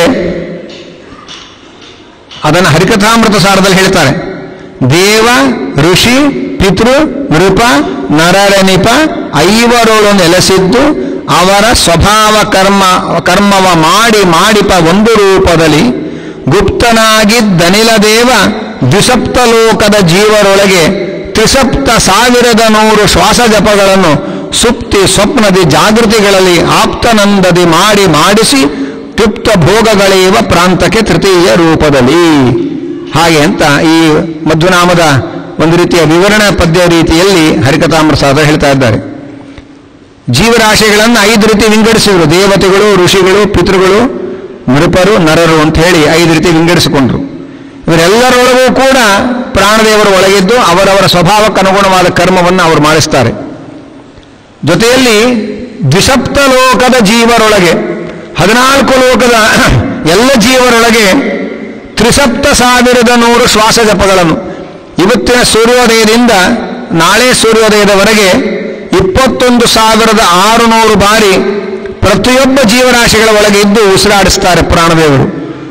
ಆ 21,600 ಬಾರಿ ಇವತ್ತಿನ ಸೂರ್ಯೋದಯದಿಂದ ನಾಳೆ ಸೂರ್ಯೋದಯದವರೆಗೆ ಪ್ರತಿಯೊಬ್ಬರ ಒಳಗೂ ನಿಂತು ಅವರ ಉಸಿರಾಟವನ್ನು ನಡೆಸ್ತಾರೆ ಪ್ರಾಣದೇವರು. ಬರೀ ನಡೆಸೋದಲ್ಲ, ಆ ಉಸಿರಾಟವನ್ನು ಹಂಸ ಮಂತ್ರ ಜಪವಾಗಿ ಮಾಡ್ತಾರೆ ಅವರು. ಹಂ ಸಹ ಅಂತಂದಾಗ ಒಂದು ಉಸಿರು ಒಳಗೆ ಹೋಗುತ್ತೆ, ಒಂದು ಉಸಿರು ಹೊರಗೆ ಬರುತ್ತೆ. ಹಾಗೆ ಅವರು ನಮ್ಮೆಲ್ಲರ ಒಳಗೆ ನಿಂತು ಮಾಡಿಸುವ ಉಸಿರಾಟ ಅದು ಬರೇ ಉಸಿರಾಟ ಅಲ್ಲ, ಗಾಳಿ ಒಳಗೆ ಬರೋದು ಹೊರಗೆ ಹೋಗೋದಲ್ಲ. ಅದನ್ನು ಹಂಸ ಮಂತ್ರ ಜಪವಾಗಿ ಪ್ರಾಣದೇವರು ಮಾಡ್ತಾ ಇದ್ದಾರೆ. ಅದಕ್ಕೋಸ್ಕರವೇ ಶ್ರೀ ವಾದರಾಜರು ಒಂದು ಮಾತು ಹೇಳ್ತಾರೆ ತಮ್ಮ ಪದ್ಯದಲ್ಲಿ, ಸರಸಭಾರತಿ ವಿಲಾಸದಲ್ಲಿ, ಪ್ರಾಣದೇವರಿಗೆ ಎಂದೆಂದೂ ಅಸುರಾವೇಶವಾಗಲ್ಲ. ಇತರ ಎಲ್ಲ ದೇವತೆಗಳಿಗೆ ಆಗಾಗ ಅಸುರಾವೇಶವಾಗಿ ಭಗವಂತನ ವಿರೋಧ ಮಾಡಿದ ಘಟನೆಗಳನ್ನು ರಾಮಾಯಣ ಮಹಾಭಾರತಗಳು ನಮಗೆ ತಿಳಿಸಿಕೊಡ್ತಾ ಇದೆ. ಇಂದ್ರ ಇರಬಹುದು, ಇಂದ್ರ ಕೃಷ್ಣನ ವಿರುದ್ಧ ಮಳೆ ಸುರಿಸಿ ನಾನು ಇಡೀ ಗೋಕುಲವನ್ನು ನಾಶ ಮಾಡಿಬಿಡ್ತೇನೆ ಅಂತ ಹೇಳಿ ಕೃಷ್ಣನ ಮೇಲೆ ಸೇಡು ತೋರಿಸ್ಕೊಳ್ಳಿಕ್ಕೆ ಇಂದ್ರ ಮಳೆ ಸುರಿಸಿದ. ಅಶ್ವತ್ಥಾಮ ಕೃಷ್ಣನ ಹತ್ರ ನೀನು ಚಕ್ರ ಕೊಡು ಅಂತ ಕೇಳಿದ. ಯಾಕೆಂದ್ರೆ ನೀನು ತಲೆ ಕತ್ತರಿಸ್ಬೇಕು, ನೀನು ಚಕ್ರ ಕೊಡು ಅಂತ ಕೇಳಿದ ಕೃಷ್ಣನ ಹತ್ರ ಹೋಗಿ. ಹೀಗೆ ಎಲ್ಲ ದೇವತೆಗಳು ಬೇರೆ ಬೇರೆ ಸಂದರ್ಭಗಳಲ್ಲಿ ಭಗವಂತನ ವಿರೋಧ ಮಾಡಿದ್ದಾರೆ. ಯಾಕೆ ಮಾಡಿದ್ದಾರೆ? ಅವರಲ್ಲಿ ಅಸುರರು ಸೇರಿಕೊಂಡು ಅಂಥ ಬುದ್ಧಿ ಕೊಟ್ಟಿದ್ದಾರೆ. ಪ್ರಾಣದೇವರಲ್ಲಿ ಮಾತ್ರ ಯಾವ ಕಾಲಕ್ಕೂ ಅಸುರರು ಅವರ ಒಳಗೆ ಸುಳಿಯೋದೇ ಇಲ್ಲ. ಅದಕ್ಕೆ ಅವರನ್ನು ಆಖಣಾಶ್ಮ ಸಮ ಅಂತ ಉಪನಿಷತ್ತು ಹೇಳುತ್ತೆ. ಆಖಣ ಅಂದರೆ ಸೀಳಲಿಕ್ಕೆ ಆಗದೇ ಇರೋ, ಅಶ್ಮ ಅಂದರೆ ಕಲ್ಲು. ಗಟ್ಟಿ ಕಲ್ಲಿಗೆ ಒಂದು ಮಣ್ಣಿನ ಹೆಂಟೆಯನ್ನು ಹೊಡೆದರೆ ಮಣ್ಣಿನ ಹೆಂಟೆ ಪುಡಿಯಾಗತ್ತೆ ಹೊರತು ಕಲ್ಲಿನ ಗೋಡೆ ಪುಡಿಯಾಗಕ್ಕೆ ಸಾಧ್ಯವಿಲ್ಲ. ಪ್ರಾಣದೇವರನ್ನ ಸರ್ವಥಾ ಸೀಳಲಾರದ ಕಲ್ಲಿನಂತೆ ಗಟ್ಟಿ ಇರುವವರು. ಅವರಲ್ಲಿ ಯಾರೇ ಅಸುರರು ಪ್ರವೇಶ ಮಾಡೋದಕ್ಕೆ ಪ್ರಯತ್ನ ಪಟ್ಟರೆ ಕಲ್ಲಿನ ಗೋಡೆಗೆ ಎಸೆದ ಮಣ್ಣಿನ ಹೆಂಟೆಯಂತೆ ಪುಡಿಯಾಗಿ ಅವರೇ ಹೋಗ್ತಾರೆ ಹೊರತು ಒಳಗೆ ನುಗ್ಲಿಕ್ಕೆ ಸಾಧ್ಯವಿಲ್ಲ. ಹಾಗೆ ಅದರಿಂದಲೇ ಹನುಮಂತ ಆಗಲಿ, ಭೀಮಸೇನ ಆಗಲಿ, ಮಧ್ವಾಚಾರ್ಯರಾಗಲಿ ಎಲ್ಲೆಲ್ಲೂ ಭಗವಂತನ ವಿರೋಧವನ್ನು ಮಾಡಿಲ್ಲ. ಯಾಕೆಂದ್ರೆ ಅವರ ಬುದ್ಧಿ ಕೆಡಿಸಲಿಕ್ಕೆ ಅಸುರರಿಗೆ ಒಳಗೆ ಹೋಗ್ಲಿಕ್ಕೆ ಆಗೋದಿಲ್ಲ. ಪ್ರಾಣದೇವರಿಗೂ ಅಸುರಾವೇಶವಾಗತ್ತೆ ಅಂತ ಯಾಕೆ ಒಪ್ಕೋಬಾರದು ಅಂತ ಶ್ರೀ ವಾದರಾಜರ ಹತ್ರ ಒಬ್ಬರು ಕೇಳಿದ್ರು. ವಾದರಾಜರಂದ್ರು, ಅವರಲ್ಲೂ ಅಸುರ ಪ್ರವೇಶ ಆದ್ರೆ ಏನು ಅಂತ ಪ್ರಶ್ನೆ ಕೇಳ್ತಾ ಇದ್ದಿಲ್ಲ. ಉತ್ತರ ಹೇಳಿದ್ರೆ ನೀನೇ ಅಲ್ಲಿ ತನಕ ಬದುಕಿರಲ್ಲ. ಯಾಕೆಂದ್ರೆ ನಮಗೆ ಅಸುರಾವೇಶ ಆದ್ರೆ ನಾವೇನ್ ಮಾಡ್ತೇವೆ? ಜಪ ಬಿಡ್ತೇವೆ. ಪ್ರಾಣದೇವರಿಗೂ ಅಸುರಾವೇಶ ಆದರೆ ಏನ್ ಮಾಡಬೇಕು? ಅವರು ಜಪ ಬಿಡಬೇಕಾಗತ್ತೆ, ಹಂಸಮಂತ್ರ ಜಪ ಬಿಡಬೇಕಾಗತ್ತೆ. ನಾವು ಜಪ ಬಿಟ್ರೆ ನಾವೊಬ್ಬರು ಹಾಳಾಗಿ ಹೋಗ್ತೇವೆ, ಜಗತ್ತೇನು ಹಾಳಾಗಲ್ಲ. ಆದರೆ ಪ್ರಾಣದೇವರು ಜಪ ಬಿಟ್ರೆ ಜಗತ್ತೇ ನಷ್ಟ ಆಗುತ್ತೆ, ನಾಶವಾಗಿಬಿಡುತ್ತೆ. ಯಾಕೆ? ಅವರ ಜಪ ಅಂದ್ರೆ ನಮ್ಮೆಲ್ಲರ ಉಸಿರಾಟವೇ ಅವರ ಜಪ. ಪ್ರಾಣದೇವರು ಮಾಡುವ ಹಂಸಮಂತ್ರ ಜಪ ಅಂದ್ರೆ ನಮ್ಮೆಲ್ಲರ ಉಸಿರಾಟ, ನಮ್ಮೆಲ್ಲರ ಉಸಿರಾಟವೇ ಅವರ ಹಂಸಮಂತ್ರ ಜಪ ಅದು. ಆದ್ರಿಂದ ನಮಗೆ ಹೇಗೆ ಅಸುರ ಪ್ರವೇಶವಾಗಿ ದುರ್ಬುದ್ಧಿ ಬಂದು ಜಪ ಬಿಡ್ತೇವೋ ಹಾಗೆ ಪ್ರಾಣದೇವರಿಗೂ ಅಸುರಾವೇಶ ಆಗತ್ತೆ ಅಂತ ಒಪ್ಕೊಂಡ್ರೆ ಅವರಿಗೂ ಅಸುರಾವೇಶವಾಗಿ ಅವರು ಏನಾದ್ರು ಜಪ ಬಿಟ್ರೆ ನಷ್ಟಂ ಸ್ಯಾತ್ ಜಗದೇತ ಚರಾಚರಂ, ಈ ಪ್ರಪಂಚವೇ ನಷ್ಟವಾಗಿಬಿಡುತ್ತೆ. ಯಾಕೆಂದ್ರೆ ಇಡೀ ಪ್ರಪಂಚದ ಉಸಿರಾಟವೇ ಅವರ ಜಪ. ಅದಕ್ಕೋಸ್ಕರವೇ ಪರಮಾತ್ಮ ಒಂದೊಂದು ಇಂದ್ರಿಯಗಳಿಗೆ ಬೇರೆ ಬೇರೆ ದೇವತೆಗಳನ್ನ ಕೊಟ್ಟ. ಕಣ್ಣಿಗೆ ಸೂರ್ಯನನ್ನು ಕೊಟ್ಟ, ನಾಲಿಗೆಗೆ ಅಗ್ನಿಯನ್ನು ಕೊಟ್ಟ, ಮತ್ತೊಂದಕ್ಕೆ ಚಂದ್ರನನ್ನು ಕೊಟ್ಟ, ಈ ದಿಗ್ದೇವತೆಗಳನ್ನು ಕೊಟ್ಟ. ಬೇರೆ ಬೇರೆ ಇಂದ್ರಿಯಗಳಿಗೆ ಬೇರೆ ಬೇರೆ ದೇವತೆಗಳನ್ನು ಕೊಟ್ಟ. ನಾವು ಆ ಎಲ್ಲ ಇಂದ್ರಿಯಗಳಿಂದಲೂ ಕೂಡ ಒಳ್ಳೆಯದು ಮಾಡ್ತೇವೆ, ಕೆಟ್ಟದ್ದು ಮಾಡ್ತೇವೆ. ಒಳ್ಳೆ ಮಾತು ಆಡ್ತೇವೆ, ಪ್ರವಚನವನ್ನು ಮಾಡ್ತೇವೆ, ಕೆಳಗಿಳಿದ ಮೇಲೆ ಕೆಟ್ಟ ಕೆಟ್ಟ ಮಾತು ಆಡ್ತೇವೆ. ಒಳ್ಳೆಯದನ್ನು ನೋಡ್ತೇವೆ, ನೋಡಬಾರದನ್ನು ನೋಡ್ತೇವೆ, ಕೇಳಬಾರ್ದನ್ನು ಕೇಳ್ತೇವೆ, ಕೇಳಬೇಕಾದ್ದನ್ನು ಕೇಳ್ತೇವೆ. ಈ ಎಲ್ಲ ಇಂದ್ರಿಯಗಳಿಂದ ಒಳ್ಳೆ ಕೆಲಸ ಕೆಟ್ಟ ಕೆಲಸ ಎರಡೂ ಮಾಡ್ತೇವೆ ನಾವು. ಯಾಕೆಂದ್ರೆ ಆಯಾ ಇಂದ್ರಿಯಗಳಿಗೆ ಪ್ರೇರಣೆ ಮಾಡುವ ದೇವತೆಗಳ ಒಳಗೆ ಅಸುರಾವೇಶವಾಗಿ, ಅಸುರಾವೇಶವಾದಾಗ ನಮ್ಮಿಂದ ಕೆಟ್ಟ ಕೆಲಸ ಮಾಡಿಸ್ತಾರೆ, ಅಸುರಾವೇಶ ಇಲ್ಲದೆ ಇದ್ದಾಗ ನಮ್ಮ ಕೈಲಿ ಒಳ್ಳೆ ಕೆಲಸ ಮಾಡಿಸ್ತಾರೆ. ಹಾಗಲ್ಲ, ಅವರು ಅಸುರಾವೇಶದಿಂದ ತಪ್ಪು ಮಾಡಿದ್ರೆ ನಮಗ್ಯಾಕೆ ಶಿಕ್ಷೆ ಕೊಡ್ಬೇಕು ಹಾಗಾದರೆ ಅಂತ ಪ್ರಶ್ನೆ ಬರುತ್ತೆ. ನಮ್ಮ ಪ್ರಾರಬ್ಧ ಕರ್ಮಕ್ಕೆ ಅನುಗುಣವಾಗಿ ದೇವರು ಅವರಲ್ಲಿ ಅಸುರಾವೇಶಕ್ಕೆ ಅವಕಾಶ ಕೊಡ್ತಾನೆ. ಹಾಗಾಗಿ ನಮ್ಮ ಪ್ರಾರಬ್ಧ ಕರ್ಮ ಅದಕ್ಕೆ ನಿಮಿತ್ತ. ಅದಕ್ಕೆ ಹೀಗೆ ಎಲ್ಲ ಇಂದ್ರಿಯಗಳನ್ನು ನಾವು ಒಳ್ಳೆಯದು ಮಾಡ್ತೇವೆ, ಕೆಟ್ಟದ್ದು ಮಾಡ್ತೇವೆ. ಅವರಿಗೆಲ್ಲ ಇಂದ್ರಿಯ ದೇವತೆಗಳು ನಾವು ಮಲಗಿದಾಗ ವಿಶ್ರಾಂತಿ ಪಡಿತಾರೆ. ಮಲಗಿದಾಗ ಕಣ್ಣು ಮುಚ್ಕೊಳ್ತೇವೆ, ಕಣ್ಣು ಕಾಣಿಸಲ್ಲ, ಕಿವಿ ಕೇಳಿಸಲ್ಲ, ಮಾತಾಡಲ್ಲ, ಕೈಕಾಲು ಎಲ್ಲೂ ಹೋಗಲ್ಲ, ಮನಸ್ಸೆಲ್ಲೂ ಹೋಗಲ್ಲ. ಎಲ್ಲ ಇಂದ್ರಿಯಗಳು ವಿಶ್ರಾಂತಿ ಪಡೆಯುತ್ತೆ. ಯಾಕೆಂದ್ರೆ ಎಲ್ಲ ಇಂದ್ರಿಯ ದೇವತೆಗಳಿಗೂ ನಮಗೆ ಪ್ರೇರಣೆ ಮಾಡಿ ಆಯಾಸ ಆಗತ್ತೆ. ಅದಕ್ಕೆ ದೇವರಿಗೆ ಅವರೆಲ್ಲರಿಗೂ ವಿಶ್ರಾಂತಿ ಕೊಡ್ತಾನೆ. ಆದರೆ ಉಸಿರಾಡಿಸೋ ಕೆಲಸ ಪ್ರಾಣದೇವರಿಗೆ ಕೊಟ್ಟ. ಯಾಕೆಂದ್ರೆ ಉಸಿರಾಡಿಸೋ ದೇವರಿಗೆ ವಿಶ್ರಾಂತಿ ಇರಬಾರ್ದು. ಅವರು ವಿಶ್ರಾಂತಿ ತಗೊಂಡ್ಬಿಟ್ರೆ ಮತ್ತೆ ಮಲಗಿದವ್ರ ಗತಿ ಏನು? ಉಳಿದ ಕೆಲಸ ಎಲ್ಲ ಪಕ್ಕದ ಮನೆ ಮಾಡೋಕ್ಕಾಗತ್ತ ಆಮೇಲೆ. ಆದ್ರಿಂದ ಉಸಿರಾಡಿಸೋ ಕೆಲಸವನ್ನು ಪ್ರಾಣದೇವರಿಗೆ ಕೊಟ್ಟನಂತೆ. ಯಾಕೆಂದ್ರೆ ಅವರಿಗೆ ಆಯಾಸ ಅಂದ್ರೆ ಏನು ಅಂತಾನೆ ಗೊತ್ತಿಲ್ಲ ಪ್ರಾಣದೇವರಿಗೆ. ಅವರು ನಾವು ಮಲಗಿದಾಗಲೂ ಅವರು ಉಸಿರಾಡಿಸ್ತಾ ಇರಬೇಕು. ನಾವು ಮಲ್ಕೊಂಡಾಗ ಪ್ರಾಣದೇವರು ಮಲ್ಕೊಂಡ್ಬಿಟ್ರೆ ಮತ್ತು ಉಸಿರೇ ನಿಂತು ಹೋಗುತ್ತೆ, ಏನು ಕೆಲಸ ನಡೆಯೋ ಹಾಗಿಲ್ಲ. ಆದ್ರಿಂದ ನಾವು ಮಲಗಿದಾಗಲೂ ನಮ್ಮನ್ನು ಉಸಿರಾಡಿಸ್ತಾ ಇರ್ತಾರೆ, ನಾವು ಕನಸು ಕಾಣುವಾಗಲೂ ನಮ್ಮಲ್ಲಿ ಉಸಿರಾಡಿಸ್ತಾ ಇರ್ತಾರೆ, ಎಚ್ಚರಿಕೆ ಇರಬೇಕಾದ್ರೂ ಉಸಿರಾಡಿಸ್ತಾ ಇರ್ತಾರೆ. ಹೀಗೆ ಜಾಗ್ರತ್ ಸ್ವಪ್ನ ಸುಷುಪ್ತಿಯಲ್ಲಿ, ಜಾಗ್ರದ ಅವಸ್ಥೆ ಒಳಗೆ, ಸ್ವಪ್ನಾವಸ್ಥೆ ಒಳಗೆ, ಗಾಢ ನಿದ್ರೆಯ ಅವಸ್ಥೆಯಲ್ಲಿಯೂ ಕೂಡ ನಮ್ಮ ಎಲ್ಲ ಇಂದ್ರಿಯಗಳು ಮಲಗಿರುತ್ತೆ. ಮಲಗಿದ್ರೂ ಪ್ರಾಣದೇವರು ಒಬ್ಬರು ನಮ್ಮಲ್ಲಿ ನಿಂತು ಉಸಿರಾಡಿಸ್ತಾ ಇರ್ತಾರೆ. ಷಟ್ಪ್ರಶ್ನ ಉಪನಿಷತ್ತಿನ ಮಾತು ಕೇಳ್ತಾರೆ, ಎಲ್ಲರೂ ಮಲಗಿಬಿಟ್ರೆ ಮನುಷ್ಯ ಮಲಗುವುದನ್ನು ಹೇಳಲ್ಲ, ಎಲ್ಲರೂ ಎದ್ದೇ ಇದ್ರೆ ಮನುಷ್ಯ ಮಲಗಕ್ಕೆ ಆಗಲ್ಲ. ಅದನ್ನು ಕೆಲವರು ಮಲ್ಕೋಬೇಕು, ಕೆಲವರು ಎದ್ದಿರಬೇಕು. ಎಲ್ಲರೂ ಮಲಗಿರುವಾಗ ಯಾರು ಎದ್ದಿರ್ತಾರೆ ಅಂತ ಒಂದು ಪ್ರಶ್ನೆ ಕೇಳ್ತಾರೆ. ಅದಕ್ಕೆ ಋಷಿಗಳು ಹೇಳ್ತಾರೆ, ಯಾರು ಮಲಗಿದ್ರೆ ಮಲಗಿದವರು ಹೇಳಲ್ವೋ ಅವರು ಎದ್ದಿರ್ತಾರೆ. ಪ್ರಾಣದೇವರು ಮಲಗಿಬಿಟ್ರೆ ಮಲಗಿದವರು ಯಾರು ಹೇಳೋ ಹಾಗಿಲ್ಲ. ಆದ್ರಿಂದ ಎಲ್ಲರೂ ಮಲಗಿದ್ದಾಗ ಪ್ರಾಣದೇವರು ಎದ್ದಿರ್ತಾರೆ. ಅವರು ಮಲಗುವ ಕಾರ್ಯಕ್ರಮನೇ ಇಲ್ಲ. ಅವರು ಆ ಪ್ರಾಣದೇವರು ಎಚ್ಚರಿಕೆಯಿಂದ ಇದ್ದು ನಮ್ಮ ಉಸಿರಾಟವನ್ನು ಅವರು ಮಾಡಿಸ್ತಾ ಇರ್ತಾರೆ. ನಾವು ಬದುಕಿರೋದು ನಾವು ಮೈ ಮರೆತು ಬಿದ್ದು ಮಲಗಿದ್ದಾಗಲೂ, ನಾವು ಕುಡದೆ ಮಲಗಿರಲೇಬೇಕಾದ್ರೆ, ಬಿದ್ದಿರಲೇಬೇಕಾದ್ರೆ, ಮೂರ್ಛೆ ಬಂದು ಬಿದ್ದಿರಲಿ, ಗಾಢ ನಿದ್ರೆಯಲ್ಲಿರಲಿ, ಆದರೂ ಉಸಿರಾಡ್ತಾ ಇರ್ತೇವೆ. ಆದ್ರಿಂದ ಬದುಕಿರ್ತೇವೆ. ಸ್ವಲ್ಪ ಹೊತ್ತಾಗ ಮತ್ತೆ ಎಚ್ಚರಿಕೆ ಆಗುತ್ತೆ ನಮಗೆ. ಆ ಉಸಿರಾಡಿಸೋರು ಯಾರು? ಆ ಪ್ರಾಣದೇವರು. ಹಾಗಾಗಿ ಆ ಉಸಿರಾಡಿಸುವ ಕೆಲಸವನ್ನ ಪ್ರಾಣದೇವರಿಗೆ ವಹಿಸಿಕೊಟ್ಟ ಭಗವಂತ. ಯಾಕೆಂದ್ರೆ ಉಸಿರಾಡಿಸೋ ದೇವತೆಗೆ ಆಯಾಸ ಆಗಬಾರ್ದಪ್ಪ, ಅವನು ಮಲ್ಕೊಂಡ್ಬಿಟ್ರೆ ಸುಸ್ತಾಯ್ತು ಅಂತ ಮತ್ತೆ ಮಲಗಿದವರು ಹೇಳೋರು ಹೇಗೆ? ಆದ್ರಿಂದ ಈ ಕೆಲಸ ನೀನು ತಗೋ ಅಂತ ಹೇಳಿ ಪ್ರಾಣದೇವರಿಗೆ ಆ ಜವಾಬ್ದಾರಿಯನ್ನು ಕೊಟ್ಟಿದ್ದಾನೆ. ಆ ಪ್ರಾಣದೇವರು ಅದನ್ನು ಸುಮ್ಮನೆ ಕೆಲಸ ಅಂತ ಮಾಡ್ತಾ ಇಲ್ಲ, ಭಗವಂತನ ಹಂಸ ಮಂತ್ರ ಜಪ ಅಂತ ನಮ್ಮ ಉಸಿರಾಟವನ್ನು ಮಾಡ್ತಾ ಇದ್ದಾರೆ ಅನ್ನೋದನ್ನ ಇಲ್ಲಿ ತಿಳಿಸ್ತಾ ಇದ್ದಾರೆ. ಅಲ್ಲಿನ ಮುಂದೆ ಈ ಸ್ಪರ್ಧೆ ನಡೆದ ಮೇಲೆ ಸೋತ ದೇವತೆಗಳು ಪ್ರಾಣದೇವರನ್ನು ಸ್ತೋತ್ರ ಮಾಡ್ತಾರೆ. ಅದು ಉಪನಿಷತ್ತಿನಲ್ಲಿ ಬರತಕ್ಕಂತಹ ವೈದಿಕ ವಾಯುಸ್ತುತಿ. ಅದು ಆ ಪ್ರಾಣದೇವರನ್ನ ದೇವತೆಗಳು ಬಂದು ಸ್ತೋತ್ರ ಮಾಡ್ತಾರೆ. ಏನು ಸ್ತೋತ್ರ ಮಾಡ್ತಾರೆ ಅನ್ನೋದನ್ನು ನಾವು ತಿಳ್ಕೋಬೇಕು. ಏನಂತಂದ್ರೆ, ಇಂದ್ರ ಬಂದು ಹೇಳ್ತಾನೆ, ಸ್ವಾಮಿ ನಾನು ಈ ದೇಶವನ್ನು ಆಳ್ತಾ ಇರೋರಲ್ಲ, ನೀನು ನನ್ನೊಳಗೆ ನಿಂತು ಆಳ್ತಾ ಇದ್ದಿ. ಮಳೆ ಕೊಡುವ ಪರ್ಜನ್ಯ ದೇವತೆ ಬರ್ತಾನೆ ಪ್ರಾಣದೇವರ ಮುಂದೆ. ಏಷ ಪರ್ಜನ್ಯ, ನಾನು ಮಳೆ ಸುರಿಸೋದಲ್ಲ ಸ್ವಾಮಿ ಪ್ರಾಣದೇವ, ನೀವು ನನ್ನೊಳಗೆ ನಿಂತು ಮಳೆ ಸುರಿಸ್ತೀರಿ. ನೀವು ನನ್ನೊಳಗೆ ನಿಂತು ಮಳೆ ಸುರಿಸೋ ಶಕ್ತಿ ಕೊಟ್ಟು ಮಳೆ ಸುರಿಸಿದರೆ ನಾನು ಮಳೆ ಸುರಿಸ್ತೇನೆ, ಇಲ್ಲದವ್ರು ನನ್ನ ಕೈಯಲ್ಲಿ ಮಳೆ ಸುರಿಸೋಕ್ಕಾಗಲ್ಲ. ಆದಿತ್ಯ ಬರ್ತಾನೆ, ಏಷ ಆದಿತ್ಯ, ನಾನು ಆದಿತ್ಯ ಅಲ್ಲ, ನೀವು ಆದಿತ್ಯರು. ನೀವು ನನ್ನೊಳಗೆ ನಿಂತುಕೊಂಡು ಜಗತ್ತನ್ನು ಬೆಳಗುತ್ತಾ ಇದ್ದೀರಿ, ಜಗತ್ತಿಗೆ ತಾಪವನ್ನು ಕೊಡುವ ಶಕ್ತಿ ಕೊಡ್ತಾ ಇದ್ದೀರಿ. ನಿಮ್ಮ ಪ್ರೇರಣೆ ಇಲ್ಲದೆ ಹೋದ್ರೆ ನಾನೇನು ಮಾಡಲಿ? ಅಗ್ನಿ ಬಂದು ಸ್ತೋತ್ರ ಮಾಡ್ತಾನೆ, ನಾನಲ್ಲಪ್ಪ ಅಗ್ನಿ, ನನ್ನೊಳಗಿರೋ ಅಗ್ನಿ ನೀನು. ನೀನು ನನ್ನೊಳಗೆ ನಿಂತು ಸುಡೋ ಶಕ್ತಿ ಕೊಟ್ಟರೆ ನಾನು ಸುಡ್ತೇನೆ, ಬೆಳಗುತ್ತೇನೆ, ಏನಾದರೂ ಮಾಡ್ತೇನೆ. ಹೀಗೆ ಎಲ್ಲ ದೇವತೆಗಳು ಕೂಡ ಪ್ರಾಣದೇವರ ಮುಂದೆ ಬಂದು ತಮ್ಮ ತಮ್ಮ ಏನೇನೋ ಕೆಲಸಗಳಿದೆ ಅದಕ್ಕೆಲ್ಲ ಪ್ರೇರಣೆ ಕೊಡೋನು ನೀನು ಅಂತ ಪ್ರಾಣದೇವರ ಮುಂದೆ ಸ್ತೋತ್ರ ಮಾಡ್ತಾ ಇದ್ದಾರೆ. ಈ ಸಂದರ್ಭದಲ್ಲಿ ನಾವೊಂದು ಮಾತು ಗಮನಿಸಬೇಕು. ಉಪನಿಷತ್ತಲ್ಲಿ ಬರೋದು,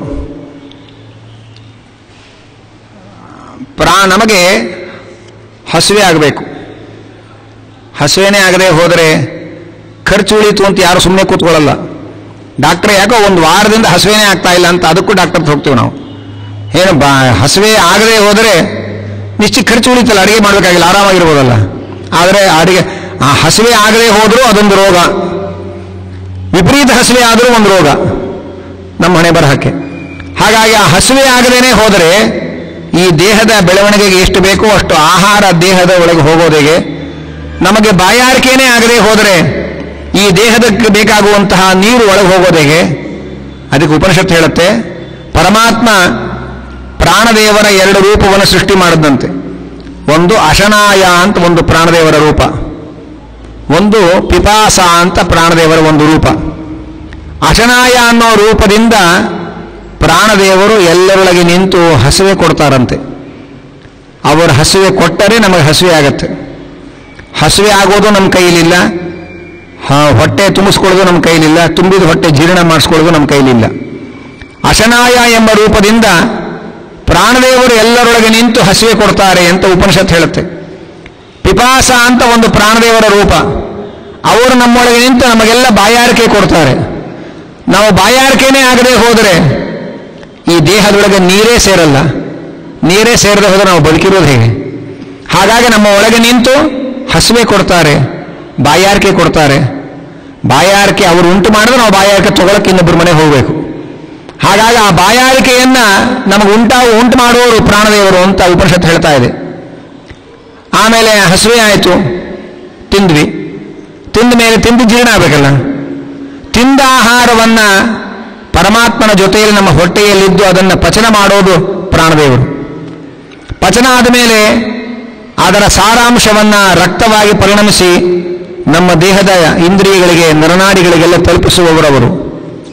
ಆಮೇಲೆ ಆ ಆಹಾರದ ಒಂದು ಭಾಗ ನಮ್ಮ ದೇಹದಲ್ಲಿ ಮಜ್ಜ ಅನ್ನುವ ಒಂದು ಧಾತುವಿನ ರೂಪವನ್ನು ತಳೆಯೋದು ಪ್ರಾಣದೇವರಿಂದ ಅಂತ ಉಪನಿಷತ್ತು ಹೇಳುತ್ತೆ.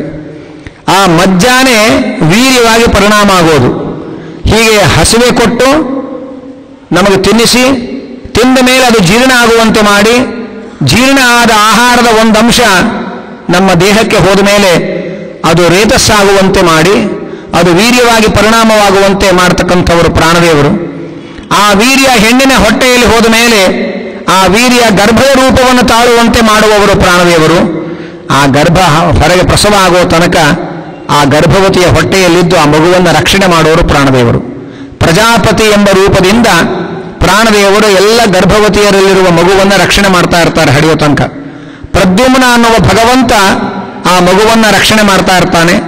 ಆ ಪ್ರದ್ಯುಮ್ನ ನಾಮಕ ಪರಮಾತ್ಮ ಪ್ರಜಾಪತಿ ಎಂಬ ವಾಯುದೇವರ ಒಳಗೆ ಸೇರಿಕೊಂಡು ಆ ನಮ್ಮ ಗರ್ಭವತಿಯಲ್ಲಿರುವ ಮಗುವನ್ನು ರಕ್ಷಣೆ ಮಾಡ್ತಾ ಇರ್ತಾರೆ ಅಂತ ಉಪನಿಷತ್ತು ಹೇಳ್ತಾ ಇದೆ. ಇದೇ ಸಂದರ್ಭ ತ್ವಮೇವ ಪ್ರತಿಜಾಯಸೆ, ಆ ದೇವತೆಗಳು ಹೇಳ್ತಾ ಇದ್ದಾರೆ, ಸ್ವಾಮಿ ಒಳಗಿರುವ ಮಗುವನ್ನ ಹೊರಗಡೆ ಡೆಲಿವರಿ ಮಾಡಿಸೋರು ನೀವು. ಹಾಗೆ ಎಂದು ದೇವತೆಗಳು ಪ್ರಾಣದೇವರ ಸ್ತೋತ್ರ ಮಾಡ್ತಾ ಇದ್ದಾರೆ.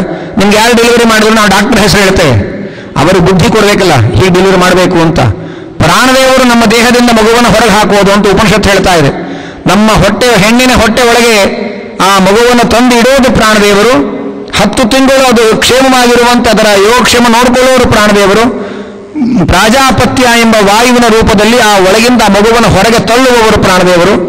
ಹೊರಗೆ ಬಂದು ಒಂದು ಕ್ಷಣ ಉಸಿರು ನಿಂತು ಮಗು ಇರುತ್ತೆ, ಕೂಡಲೇ ಹೊರಗಡೆಯಿಂದ ಮತ್ತೆ ಉಸಿರು ಕೊಟ್ಟು ಆ ಮಗುವನ್ನು ಬದುಕಿಸೋರು ಪ್ರಾಣದೇವರು. ಅದನ್ನೇ ದಾಸರು ಹೇಳಿದ್ರು, ಹನುಮಾನಮ್ಮ ತಾಯಿ ತಂದೆ. ಆ ಹಾಡು ಹೇಳಬೇಕಾಗಿದ್ರೆ ಸುಮ್ಮನೆ ಹೇಳಿದ್ದಲ್ಲ ಅವರು, ಹನುಮಾನಮ್ಮ ತಾಯಿ ತಂದೆ ಅಂತ. ಈ ದೇಹದೊಳಗೆ ನಮ್ಮನ್ನು ತರೋಣ ಪರಮಾತ್ಮ, ತಂದ ಮೇಲೆ ಕಾಪಾಡೋಣ ಪರಮಾತ್ಮ.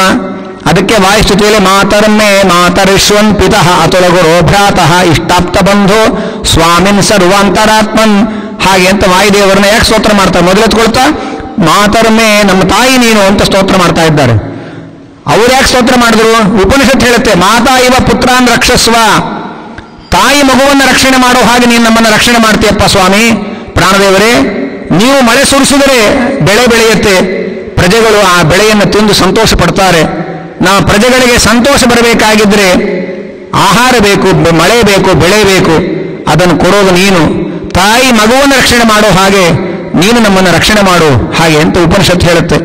ಆ ಉಪನಿಷತ್ತಿನ ಮಾತನ್ನೇ ದಾಸರು ಕನ್ನಡದಲ್ಲಿ ಹನುಮಾನಮ್ಮ ತಾಯಿ ತಂದೆ ಅಂತ ಹೇಳ್ತಾರೆ. ಯಾಕೆ ತಂದೆ? ಯಾಕೆ ದಾಸರು ಒಂದ್ ಕಡೆ ಹೇಳ್ತಾರೆ, ನೀ ತಂದೆ ನಾ ಬಂದೆ ನೀ ಎನ್ನ ತಂದೆ.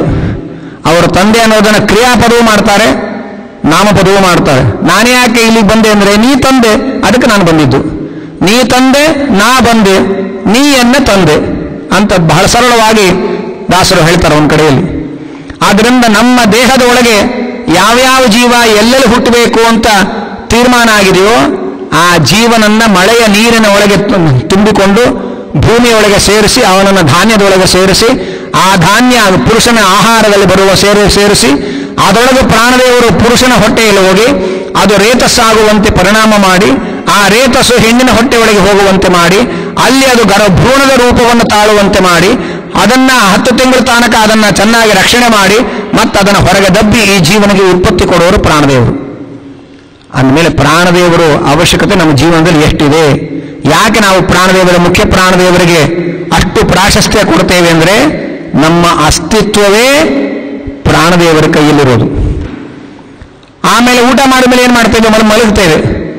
ಮಲಗಿಸೋದು ಪ್ರಾಣದೇವರು. ಉದಾನ ಎಂಬ ರೂಪದಿಂದ ಈ ಜೀವನನ ನಮ್ಮ ಹೃದಯದಲ್ಲಿರುವ ಪ್ರಾಜ್ಞ ಎಂಬ ಭಗವಂತ ನಮಗೆ ನಿದ್ರೆ ಕೊಡೋದು. ಆ ಪ್ರಾಜ್ಞ ಎಂಬ ಭಗವಂತ ನಮ್ಮೆಲ್ಲರ ಹೃದಯದಲ್ಲಿದ್ದಾನೆ. ಅವನು ಈ ಜೀವನನ್ನ ಆಲಿಂಗನ ಮಾಡಿಕೊಳ್ತಾನೆ. ಆಗ ನಮಗೆ ಗಾಢವಾದ ನಿದ್ರೆ ಬರುತ್ತೆ. ಸುಖವಾಗಿ ಮಲಗಿದ್ದೆ ಅಂತೇವೆ. ಯಾರು ಕೂಡ ದುಃಖವಾಗಿ ಮಲಗಿದ್ದೆ ಅಂತ ಯಾರ ಬಾಗಿಲೂ ಬರಲ್ಲ. ಅವನು ಯಾರು ಬೇಕಾರಾಗಿರಲಿ, ಎಂಥ ದುಷ್ಟನೇ ಆಗಲಿ, ದುರ್ಯೋಧನನಿಗೂ ಸುಖವಾಗಿ ನಿದ್ರೆ ಬಂದಿದ್ದು. ಮಲಗಿದಾಗ ಕಷ್ಟವಾಗಿ ಏನು ನಿದ್ರೆ ಬಂದಿಲ್ಲ ಅವನಿಗೆ. ಎಲ್ಲರಿಗೂ ಕೂಡ ಸುಖವಾಗಿ ಮಲಗಿದ್ದೆ ಅಂತ ಎದ್ದು ಕೂಡಲೇ ನಾವು ಹೇಳ್ತೀವಿ. ಆ ಸುಖ ಎಲ್ಲಿಂದ ಬಂತು? ಮಲಗಿದ್ದಾಗ ಟಿವಿ ನೋಡಲಿಲ್ಲ, ಏನೋ ಯಾವ ಸುಖ ಕೊಡ್ಲಿಕ್ಕೆ ಏನೇನು ವಸ್ತುಗಳು ಎಚ್ಚರಿಕೆ ಇದ್ದಾಗ ನಮಗಿರುತ್ತೋ ಅದು ಯಾವ ವಸ್ತುವಿನ ಸಹವಾಸವೂ ನಾವು ಮಲಗಿದ್ದಾಗ ನಮಗಾಗಿಲ್ಲ. ಹಾಸಿಗೆ ಕೂಡ ಹೊರಳಾಡ್ಕೊಂಡು ನೆಲಕ್ಕೆ ಬಂದು ಬಿದ್ದಿದ್ದೇವೆ. ದಿಂಬೆಲ್ಲೋ, ಹೊದ್ಗೆ ಎಲ್ಲೋ, ಉಟ್ಕೊಂಡು ಬಟ್ಟೆ ಎಲ್ಲೋ, ಹೀಗೆ ಮಲಗಿದ್ದೇವೆ ನಾವು. ಆದರೂ ಎದ್ದ ಮೇಲೆ ಹೇಳೋದು ಸುಖವಾಗಿ ಮಲಗಿದ್ದೆ. ಆ ಸುಖ ಯಾರು ಕೊಟ್ಟರು? ದೀಪ ಆರಿಸಿ ಕತ್ತಲೆಯ ಕೋಣೆಯಲ್ಲಿ ಹೊದ್ದಿಗೆ ಮುಸುಕು ಹಾಕಿ ಸೊಳ್ಳೆ ಪರದ ಒಳಗೆ ಮಲಗಿದ್ದೇವೆ. ನಾವು ಕಾಣುವ ಸ್ವಪ್ನದಲ್ಲಿ ಎಲ್ಲಾದರೂ ಕತ್ತಲೆ ಕಾಣುತ್ತೆ. ಎಷ್ಟು ಬೆಳಕಿನಲ್ಲಿ ಎಷ್ಟೆಷ್ಟು ಸ್ವಪ್ನ ನೋಡ್ತೇವೆ ನಾವು. ಆ ಲೈಟ್ ಹಾಕೋರು ಯಾರು ನಮ್ಮ ಒಳಗೆ ಬಂದು? ನಾವು ಮಲಗಿದ್ದೇವೆ, ನಮ್ಮ ಕೋಣೆ ದೀಪ ಆರಿಸಿದ್ದೇವೆ, ಸೊಳ್ಳೆ ಪರದೆ ಕಟ್ಕೊಂಡಿದ್ದೇವೆ, ಕಣ್ಣು ಮುಚ್ಚಿದ್ದೇವೆ, ಹೊದ್ದಿಗೆ ಮುಸುಕು ಹಾಕೊಂಡಿದ್ದೇವೆ. ಆದರೂ ಸ್ವಪ್ನದಲ್ಲಿ ಒಳ್ಳೆ ಬೆಳಕಿನಲ್ಲಿ ಎಲ್ಲ ವಸ್ತುಗಳು ನೋಡ್ತಾ ಇರ್ತೇವೆ ನಾವು ಕನಸಿನಲ್ಲಿ. ಆ ಬೆಳಕು ಎಲ್ಲಿಂದ ಬಂತು? ಆ ದೇವರು ಕೊಟ್ಟರು ಬಂತು. ಆ ಪ್ರಾಣದೇವರು ಪರಮಾತ್ಮನ ಪ್ರೇರಣೆಯಂತೆ ನಮಗೆ ಅಲ್ಲಿ ಕರ್ಕೊಂಡು ಕೂಡಿಸ್ತಾ ಇದ್ದಾರೆ, ನಾವು ನೋಡ್ತಾ ಇದ್ದೇವೆ. ಹಾಗೆ ನಮ್ಮ ನಿದ್ರೆ ಬರಲಿಲ್ಲ ಅಂದರೆ ಒಂದು ಪಕ್ಷ ಮಾತ್ರೆ ತಗೋಬಾರದು, ಮತ್ತೆ ಎಚ್ಚರಿಕೆ ಆಗುತ್ತೆ ಅಂತ ಗ್ಯಾರಂಟಿ ಇರಲ್ಲ. ಮಾತ್ರೆ ತಗೊಳ್ಳೋ ಬದಲು 2 ಮಂತ್ರ ಹೇಳಬೇಕು ಎಲ್ಲರೂ ಕೂಡ ನಿದ್ರೆ ಬರದೇ ಹೋದರೆ. ಪ್ರಾಜ್ಞಾಯ ನಮಃ, ಉದಾನಾಯ ನಮಃ. ಪ್ರಾಜ್ಞಾಯ ನಮಃ, ಉದಾನಾಯ ನಮಃ. ಒಂದು ಭಗವಂತನ ಹೆಸರು, ಒಂದು ಪ್ರಾಣದೇವರ ಹೆಸರು. ಆ ಉದಾನ ಎಂಬ ಪ್ರಾಣದೇವರು ದೇವರ ಹತ್ರ ಕರ್ಕೊಂಡು ಹೋಗಿ ಮಲಗಿಸ್ತಾರೆ. ಪ್ರಾಜ್ಞಾ ಅನ್ನೋ ದೇವರು ನಿದ್ರೆ ಕೊಡ್ತಾರೆ. ಆದ್ದರಿಂದ ಪ್ರಾಜ್ಞಾಯ ನಮಃ, ಉದಾನಾಯ ನಮಃ ಹೇಳ್ತಾ ಇರೋಣ. ನಿದ್ರೆ ಬಂತೋ ಇಷ್ಟಾರ್ಥ ನೆರವೇರಿತು. ಬರಲಿಲ್ಲ, ಹರಿವಾಯುಗಳು ಸ್ಮರಣೆ ಆಯಿತು, ಜೀವನ ಹಾಳಾಗಲಿಲ್ಲ. ಮಾತ್ರೆ ತಗೊಂಡು ಮತ್ತೆ ಹೇಳೋದೇ ಡೌಟ್ ಆಗಿ ಪಕ್ಕದ ಮನೆಯವರು ಮುಂದಿನ ಕಾರ್ಯಕ್ರಮ ನಡೆಸೋ ತನಕ ಯಾಕೆ ಹಾಳಾಗೋಗ್ಬೇಕು? ಆದ್ದರಿಂದ ನಾವು ಶಯ್ಯಾಗೃಹದಲ್ಲಿ ಎಷ್ಟು ಬೆಲೆ ಬಾಳುವಂತಹ ಹಾಸಿಗೆ ಮಂಚ ವ್ಯವಸ್ಥೆ ಮಾಡ್ಕೊಂಡಿದ್ದೇವೆ ಅನ್ನೋದ್ರ ಮೇಲೆ ನಿದ್ದೆ ಬರೋದಲ್ಲ. ನಿದ್ದೆ ಬರೋದು ಆ ಪ್ರಾಣದೇವರು ಕೂಡ ಕರ್ಕೊಂಡು ಹೋಗಿ ಬಿಡಬೇಕು. ಪ್ರಾಜ್ಞಾ ಅನ್ನುವ ದೇವರು ನಿದ್ರೆ ಕೊಡಬೇಕು. ಅದಕ್ಕೆ ಶ್ರೀವಾದರಾದರು ಹೇಳ್ತಾರೆ, ಯಶೋದೆ ಕೃಷ್ಣನನ್ನ ತೊಟ್ಟಿಲಲ್ಲಿಟ್ಟು ತೂಗುತ್ತಾ ಇದ್ದಾಳೆ. ಕೃಷ್ಣ ಕೇಳಿದಂತೆ, ಅಮ್ಮ ಯಾಕೆ ನನ್ನನ್ನು ತೊಟ್ಟಿಲಿಟ್ಟು ತೂಗ್ತಾ ಇದ್ದಿ ನೀನು? ಯಶೋದೆ ಹೇಳಿದ್ದು, ಮಗು ಈಗ ತಾನೇ ಹಾಲು ಕುಡಿದಿದ್ದಿ ನೀನು, ನಿದ್ರೆ ಮಾಡಬೇಕು, ನಿದ್ರೆ ಮಾಡಬೇಕು ಅಂತ ನಾನು ತೂಗ್ತಾ ಇದ್ದೇನೆ. ಹೌದಮ್ಮ, ನಿದ್ರೆ ಯಾಕೆ ಮಾಡಬೇಕು ಅಂತ ಕೇಳಿದ ಕೃಷ್ಣ. ಯಶೋದೆ ಹೇಳಿದ್ದು, ನೀ ನಿದ್ರೆ ಮಾಡಿದರೆ ಈಗ ಕುಡಿದ ಹಾಲು ಜೀರ್ಣ ಆಗತ್ತಪ್ಪ, ಅದಕ್ಕೆ ನಿದ್ರೆ ಮಾಡಬೇಕು. ಹೌದಮ್ಮ, ನಿದ್ರೆ ಮಾಡೋದು ಅಂದ್ರೆ ಏನು? ಏನ್ ದೊಡ್ಡ ಪ್ರೋಗ್ರಾಮ್ ಅದು? ನಿದ್ರೆ ಮಾಡೋದು ಏನ್ ಪ್ರೋಗ್ರಾಮ್ ಅದು? ನಿದ್ರೆ ಮಾಡೋದು ಅಂದ್ರೆ ಏನು ಅಂತ ಯಶೋದೆಯನ್ನ ಕೃಷ್ಣ ಕೇಳಿದಂತೆ. ಯಶೋದನ ಪುರಾಣಕ್ಕೆ ಬಂದಿದ್ದು ಕಾಣುತ್ತೆ. ಯಶೋದೆ ಕೃಷ್ಣನಿಗೆ ಹೇಳ್ತಾಳೆ, ಕೃಷ್ಣ ನಿದ್ರೆ ಮಾಡೋದು ಅಂದ್ರೆ ಪ್ರಾಜ್ಞಾ ಅನ್ನುವ ಭಗವಂತ ನಮ್ಮನ್ನು ಆಲಿಂಗನ ಮಾಡ್ಕೊಳ್ತಾನಪ್ಪ, ಅದನ್ನು ನಿದ್ರೆ ಅಂತ ಕರೀತಾರೆ. ಕೃಷ್ಣ ಹೇಳ್ದ, ಇಷ್ಟೇನ ನಿದ್ರೆ ಅಂದ್ರೆ? ನಾನು ಏನೋ ದೊಡ್ಡ ಕಾರ್ಯಕ್ರಮ ಅನ್ಕೊಂಡಿದ್ದೆ, ಇದು ನಾ ಮಾಡ್ತೀನಿ ಅಂತಂದ. ನಮಗಾದ್ರೆ ನಾವು ಬೇರೆ, ಪ್ರಾಜ್ಞಾ ಅನ್ನೋ ದೇವರು ಬೇರೆ. ಕೃಷ್ಣನಿಗೆ ಅವನೇ ಕೃಷ್ಣ, ಅವನೇ ಪ್ರಾಜ್ಞಾ, ಅವನೇ ಆಲಿಂಗನ ಮಾಡಿಕೊಂಡ. ಹೀಗೆ ಆಲಿಂಗನ ಪ್ರಾಜ್ಞನಾಮಕ ಪರಮಾತ್ಮನ ಆಲಿಂಗನವೇ ನಿದ್ರೆ ಅಂತ ಹೇಳಿದೆಯಲ್ಲ ನೀನು. ಒಮ್ಮೆ ಆಲಿಂಗನ ಮಾಡಿಕೊಂಡ, ನಿದ್ರೆ ಆಯ್ತು. ನಿದ್ರೆ ಆದ್ರೆ ಜೀರ್ಣ ಆಗುತ್ತೆ ಅಂತ ಹೇಳಿದೆಯಲ್ಲ, ಹಾಲು ಕೊಡು ಅಂತ ಮರುಗಳಿಗೆಯಲ್ಲೇ ಕೇಳಕ್ಕೆ ಶುರು ಮಾಡ್ದ. ಇಂಥ ಕೃಷ್ಣ ನಮ್ಮನ್ನು ಕಾಪಾಡಲಿ ಅಂತ ಶ್ರೀವಾದರಾದರು ಕೃಷ್ಣನ ಬಾಲಲೀಲೆಗಳನ್ನು ವರ್ಣನೆ ಮಾಡ್ತಾ ಹೇಳ್ತಾರೆ. ಅದರಿಂದ ನಿದ್ರೆ ಬರದೆ ಹೋದರೆ ಪ್ರಾಜ್ಞಾಯ ನಮಃ, ಉದಾನಾಯ ನಮಃ, ಪ್ರಾಜ್ಞಾಯ ನಮಃ, ಉದಾನಾಯ ನಮಃ. ನಿರಂತರ ಜಪ ಮಾಡ್ತಾ ಇರೋಣ ಕಣ್ಣು ಮುಚ್ಚಿ. ಆಗ ದೇವ್ರ ತಂಟೆಗೆ ಹೋದ್ರೆ ಬೇಗ ನಿದ್ದೆ ಬರುತ್ತೆ ನೋಡಿ. ಮನೆಯೊಳಗೆ ಬರದೆ ಹೋದ್ರೆ ಪುರಾಣದಲ್ಲಿ ಬಂದೇ ಬರುತ್ತೆ ನೋಡಿ. ಹಾಗೆ ಆ ದೇವ್ರ ತಂಟೆಗೆ ಹೋದ್ರೆ ಬೇಗ ನಿದ್ದೆ ಬರುತ್ತೆ, ಇಷ್ಟ ಅರ್ಥ ನೆರವೇರುತ್ತೆ. ಬರಲೇ ಇಲ್ಲ ನಿದ್ರೆ, ಹರಿವಾಯುಗಳ ಸ್ಮರಣೆ ಆಯಿತು, ಅಷ್ಟು ಗಂಟೆಗಳ ಕಾಲ ನಮ್ಮ ಜೀವನ ಸಾರ್ಥಕ ಆಯಿತು. ಆದ್ದರಿಂದ ಹಾಗೆ ಆ ಪ್ರಾಣದೇವರು ಇಲ್ಲದೆ ನಮ್ಮ ದೇಹದ ಯಾವ ವ್ಯಾಪಾರಗಳು ಕೂಡ ನಡೆಯೋ ಹಾಗಿಲ್ಲ. ಅಷ್ಟು ಪ್ರಾಣದೇವರ ಅಧೀನದಲ್ಲಿ ನಾವಿದ್ದೇವೆ ಅನ್ನೋದನ್ನು ತಿಳಿಸ್ತಾ ಇದ್ದಾರೆ. ಅಲ್ಲಿಂದ ಮುಂದೆ ಒಂದೆರಡು ಪದ್ಯಗಳನ್ನು ನೋಡೋಣ ಮಧ್ಯದಲ್ಲಿ, ಪೂರ್ತಿ ಹೇಳೋದಿಲ್ಲ. ಇಡೀ ಸುಂದರಕಾಂಡವನ್ನ ಒಂದು ಚಿಕ್ಕ ಸರಳವಾದ ಪದ್ಯದಲ್ಲಿ ಶ್ರೀಪಾದರಾದರು ಸಂಗ್ರಹ ಮಾಡ್ತಾರೆ ನೋಡಿ. ತರಣಿ ಸುತನನು ಕಾಯ್ದು ಶರಧಿಯನು ನೆರೆದಾಟಿ ಧರಣಿ ಸುತೆಯಳ ಕಂಡು ಧನುಜರೊಡನೆ ಭರದಿ ರಣವನೆ ಮಾಡಿ ಗೆಲಿದು ದಿವ್ಯಾಸ್ತ್ರಗಳ ಉರುಹಿಲಂಕೆಯ ಬಂದ ಹನುಮಂತನೋ. ಇಡೀ ಸುಂದರಕಾಂಡದ ಕಥೆ ತಂದು ನಿಲ್ಲಿಸ್ಬಿಟ್ರಲ್ಲಿ. ತರಣಿ ಸುತನನು ಕಾಯ್ದು, ತರಣಿ ಅಂದ್ರೆ ಸೂರ್ಯ, ತರಣಿ ಸುತ ಅಂದ್ರೆ ಸುಗ್ರೀವ. ಸುಗ್ರೀವನನ್ನ ರಕ್ಷಣೆ ಮಾಡದ ಹನುಮಂತ. ಸುಗ್ರೀವನನ್ನು ರಕ್ಷಣೆ ಮಾಡುವುದು ಅಂದ್ರೆ ಏನು? ಏನು ರಕ್ಷಣೆ ಮಾಡ್ದ? ಸುಗ್ರೀವನನ್ನು ಹೇಗೆ ರಕ್ಷಣೆ ಮಾಡ್ದ ಅನ್ನೋದನ್ನ ಅವಶ್ಯವಾಗಿ ನಾವು ತಿಳ್ಕೊಳ್ಬೇಕು. ಎರಡು ರೀತಿ ರಕ್ಷಣೆ ಮಾಡ್ದ. ನಾವು ಆ ಎರಡು ರೀತಿಯನ್ನು ಅನುಸರಿಸೋದು ಕಲ್ತ್ಕೊಳ್ಬೇಕು ಭಗವಂತನಿಂದ ನಮಗೆ ರಕ್ಷಣೆ ಸಿಗಬೇಕಾಗಿದ್ರೆ. ಒಂದು, ಹನುಮಂತ ಸುಗ್ರೀವನ ಪಕ್ಷದಲ್ಲಿ ಇದ್ದ, ಅದೇ ಸುಗ್ರೀವನಿಗೆ ರಕ್ಷಣೆ. ನಿಜವಾಗಿ ವಾಲಿ ಇಂದ್ರನ ಅವತಾರ. ಇಂದ್ರ ಸೂರ್ಯನಿಗಿಂತ ದೊಡ್ಡವನು. ಸೂರ್ಯನ ಅವತಾರ ಸುಗ್ರೀವ. ತಾರತಮ್ಯಾನುಸಾರವಾಗಿ ಅನುಗ್ರಹ ಮಾಡುವ ದೇವರು ಇಂದ್ರಾವತಾರಿಯಾದ ವಾಲಿಯನ್ನು ಅನುಗ್ರಹ ಮಾಡಬೇಕಾಗಿತ್ತು. ಅವನಿಗಿಂತ ಚಿಕ್ಕ ದೇವತೆ ಸೂರ್ಯ, ಸೂರ್ಯನ ಅವತಾರ ಸುಗ್ರೀವ. ಅವನ ಪಕ್ಷಕ್ಕೆ ಹೋದ. ಯಾಕೆಂದ್ರೆ ಮಾರುತಿ ಕೃತೆ ರವಿಜಂರ ರಕ್ಷ, ಹನುಮಂತನ ಪಕ್ಷದಲ್ಲಿ ಸುಗ್ರೀವ ಇದ್ದಾನೆ, ಆದ್ದರಿಂದ ನಾನು ಸುಗ್ರೀವನನ್ನು ರಕ್ಷಣೆ ಮಾಡ್ತೇನೆ ಅಂತ ಭಗವಂತನ ಸಂಕಲ್ಪ ಅಂತೆ. ಹನುಮಂತ ಸುಗ್ರೀವನ ಪಕ್ಷದಲ್ಲಿ ಇದ್ದದ್ದೇ ರಾಮದೇವರಿಂದ ಸುಗ್ರೀವನಿಗೆ ರಕ್ಷಣೆ ಸಿಕ್ಕಿದ್ದು. ಆದ್ರಿಂದ ನಾವು ಇವಾಗೆಲ್ಲ ಪಕ್ಷಾಂತರ ಮಾಡ್ತಾ ಇರ್ತಾರೆ ನೋಡಿ. ನಾವು ಯಾರ ಪಕ್ಷಕ್ಕೆ ಹೋಗಬೇಕು ಅಂದ್ರೆ ಯಾರ ಪಕ್ಷಕ್ಕೂ ಅಲ್ಲ, ಹನುಮಂತನ ಪಕ್ಷಕ್ಕೆ ಹೋಗ್ಬೇಕು ನಾವು. ಹನುಮಂತನ ಪಕ್ಷದಲ್ಲಿ ನಾವಿದ್ರೆ ನಮಗೆ ಯಾರಿಂದಲೂ ಯಾವ ಆಪತ್ತಿನ ಭಯ ಇಲ್ಲ. ಅದಕ್ಕೆ ಹನುಮಂತ ಸುಗ್ರೀವನ ಪಕ್ಷದಲ್ಲಿ ಇದ್ದದ್ದೇ ಸುಗ್ರೀವನಿಗೆ ದೊಡ್ಡ ರಕ್ಷಣೆ ನೋಡಿ. ಇದೇ ಸುಗ್ರೀವ ಮುಂದೆ ಕರ್ಣನಾಗಿ ಹುಡ್ತಾನೆ ಮಹಾಭಾರತದಲ್ಲಿ.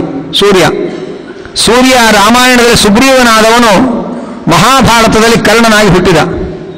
ಕರ್ಣನಾಗಿ ಹುಟ್ಟಿದಾಗ ದುರ್ಯೋಧನ ಪಕ್ಷಕ್ಕೆ ಹೋಗಿ ಸೇರ್ಕೊಂಡ.